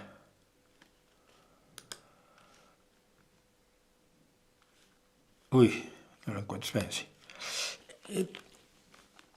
Una molécula que tenía la capacidad de ayudar a la diabetes. ¿Qué es lo que pasa? La diabetes fundamentalmente se produce cuando hay un exceso de glucosa en sangre, y la glucosa en sangre no se procesa porque nuestro páncreas no produce suficiente insulina. Entonces, los investigadores trabajaron con una molécula en concreto que es, ahora les digo, los agonistas del receptor del péptido similar al glucagón, GLP-1. GLP-1 es su nombre. Fundamentalmente, este medicamento fomentaba la creación de insulina, pero tenía un problema, y esto es lo que me parece más interesante. El otro es esa anécdota. Descubrieron la molécula y su función en el páncreas, y era bueno, eso podía ayudar a los diabéticos. Pues ya la hiciste. Esto fue después de 30 años de estudios. No es, estoy en el sillón y se me ocurre, la ética. No. Descubrieron que el GLP-1 no se podía usar terapéuticamente porque el cuerpo humano la metabolizaba a una velocidad enorme y solo duraba unos cuantos minutos en el torrente sanguíneo. Para que un medicamento tenga efectividad, necesita estar en el torrente sanguíneo y llegar a donde tiene que llegar. Aquí voy a una cosa, por ejemplo, muy interesante. Cuando ustedes les dicen que si comen, ¿cómo se llama? No es gluten, es si comen ciertas proteínas, van a fortalecer esas proteínas dentro de su cuerpo. Quien cuenta esta historia está mintiendo, porque esas proteínas que ustedes consumen en el estómago se van a convertir en sus aminoácidos. La digestión, entre otras cosas, es deshacer las proteínas que te has comido del plátano, del tomate, del pescado, de la ternera, lo que sea, como destejerlas en sus componentes originarios, que son los aminoácidos. Esos aminoácidos pasan al torrente sanguíneo para que tus células construyan con esos aminoácidos las proteínas que tú necesitas y que no son las proteínas de la lechuga, ni las proteínas del cerdito, ni del pollito. ¿Vale? Entonces, metabolizas las proteínas y por lo tanto, come queratina para fortalecer el pelo. No, la queratina no va a entrar a tu cuerpo si va al pelo. Eso es falso. Bien. Entonces, entra otro científico totalmente distinto, otra científica, totalmente distinta, que estudian la molécula del GLP-1, ven que no va a funcionar como medicina, pero buscan una forma de modificar esta molécula y lo que se les ocurre es pegarle un ácido graso. Al unir esta molécula a un ácido graso, resulta que la molécula puede seguir activa en el cuerpo durante un largo periodo de tiempo y entonces se empieza a utilizar para la diabetes. Pero hace poco, relativamente poco, se descubre además que los diabéticos que están consumiendo este medicamento bajan de peso. Es el llamado, es que tiene un nombre, semaglutid en inglés, debe ser semaglútido en español. El punto es que ahora probablemente ustedes oyen por todos lados que la gente en Hollywood está tomando este medicamento para bajar de peso, que probablemente es una barbaridad. Pero sí sirve. De las miles de cosas que hay para bajar de peso, esto es algo que sí funciona. El proceso para llegar a esto ha sido de 30 años. No se descubre en 2 días. Pero hay estudios que han demostrado que puede ayudar con las enfermedades cardiovasculares, con la apnea del sueño, con las enfermedades del riñón, entre otros trastornos. No es porque sea mágica, sino porque el efecto que tiene en el cerebro produce efectos secundarios beneficiosos para estas enfermedades. Y además tiene un gran potencial antiinflamatorio. Así que se está estudiando, por ejemplo, ahora, esto me divirtió mucho, hay un bar en la ciudad de Baltimore donde no puedes entrar. Solo pueden entrar los científicos y los voluntarios de un ensayo clínico de una variante de estas moléculas que están tratando de determinar si esta molécula efectivamente, así como quita el deseo de comer o regula el deseo de comer, puede regular deseos y apetitos de otro tipo, como los apetitos por las drogas o por el alcohol. Y entonces pues hay investigadores gastando mucho dinero para ver si estas extraordinarias medicamentos antiobesidad, que originalmente eran antidiabetes, también pueden controlar el apetito de alcohol que tienen los alcohólicos. Y según los datos que se tienen, es posible que así sea. Y este es solo uno de los potenciales beneficios adicionales del GLP-1, de los medicamentos con GLP-1. Otros estudios sugieren que pueden reducir el riesgo de muerte. Los accidentes cerebrovasculares y los ataques cardíacos con personas que tienen enfermedades cardiovasculares o enfermedades crónicas del riñón. Disminuir, decíamos, la apnea del sueño, incluso reducir el desarrollo de la enfermedad de Parkinson. En este momento se están llevando a cabo, porque todo esto puede no ser cierto, y esto es lo que tenemos que tener muy claro cuando se habla de estas investigaciones, porque esto lo pescan muchos periódicos y te empiezan a vender unas milongas terribles. Se están llevando a cabo hoy cientos de ensayos clínicos probando estos medicamentos.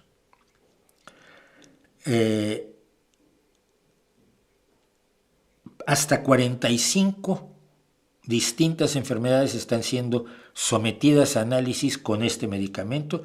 algunos de ellos tan raros o tan relevantes como la enfermedad de Alzheimer, la disfunción cognitiva y las complicaciones del virus de la inmunodeficiencia humana.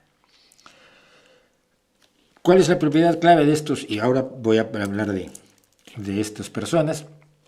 La propiedad clave de los medicamentos antiobesidad es que imitan a la hormona GLP-1 natural y activan los mismos receptores que esta hormona activaría habitualmente, pero como por ser sintéticas y durar más, sus efectos se extienden mucho más allá de la hormona a la que copian. Esto ha llevado a que estas tres personas, Joel Havener a la izquierda, Lotta Bjerre-Knudsen, la que descubrió cómo unir el ácido graso, y Svetlana Morsov, hayan ganado el premio Lasker de 2024 por desarrollar una clase de medicamentos que tratan la obesidad, la diabetes y probablemente más cosas. El premio Lasker es uno de los premios más prestigiosos de la ciencia médica y generalmente se usa como un aviso o un anticipo del premio Nobel. No significa que lo vayan a ganar este año, pero significa que están en posición de eventualmente ganar el premio Nobel estos tres investigadores. Y se descubren cosas por accidente, pero los accidentes luego hay que reconfirmarlos a través de estudios. Los grandes descubrimientos que a veces se nos ofrecen como, la semana pasada encontraron que, son resultado de años y años de trabajo y además de todo lo que viene detrás para conocer o para llegar a la conclusión en un momento dado de que esta hormona quizás podría ayudar con la diabetes. Y empiezas a investigar un poco, con poco dinero, hay resultados prometedores, tienes que ir a conseguir más dinero. Los científicos, aparte de investigar, dedican mucho tiempo a conseguir dinero para sus investigaciones, buscar cómo financiarse, y tardas muchísimo tiempo en que aparezca algo como que ahora es la locura en Hollywood porque todo el mundo la toma porque les quita la obesidad. Yo, personalmente, he vuelto al gimnasio. Y sí, me enorgullece mucho. Con esto y poco más aquí terminamos. Yo tengo diabetes no tengo. Trabajas en el vitaminino trabaja en Novo Nordisk, que es la farmacéutica en la que trabaja la señora Knudsen, la que estaba en medio, la de los ácidos grasos. Qué curioso.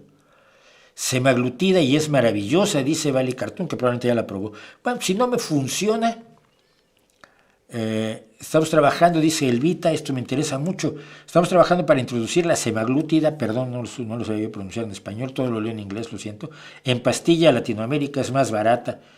Bueno, yo, si hoy cumplí 4 semanas de gimnasio de regresar después de mucho tiempo de no ir, si me falla y dentro de 2, 3, 4 meses no he logrado reducir nada después de machacarme 1 hora diaria en el gimnasio, hablamos porque siempre es bueno. Esto es lo que tenía que contarles yo el día de hoy. Muchísimas gracias por su atención, muchísimas gracias por estar aquí. Quedan 229 personas, 239 me gustas, quiere decir que algunos ya se fueron, pero dejaron su me gusta. Recuerden que el me gusta y el suscribirse son cosas importantes para que YouTube recomiende más este canal, que es de lo que se trata, que más personas tengan esta información que yo trato de difundir, aunque a veces esté contaminada con mis opiniones, que también creo bien fundamentadas en la mayoría de los casos, pero ¿qué iba a decir yo, verdad? Así que muchísimas gracias por acompañarme, nos vemos el próximo miércoles, nos vemos aquí haciendo música de cuando en cuando, nos vemos el miércoles con el video a fondo y nos vemos el próximo jueves aquí en la revista semanal del Rey va Desnudo. Y mientras tanto, como siempre, ahí les dejo mi reputación para que la hagan pedazos.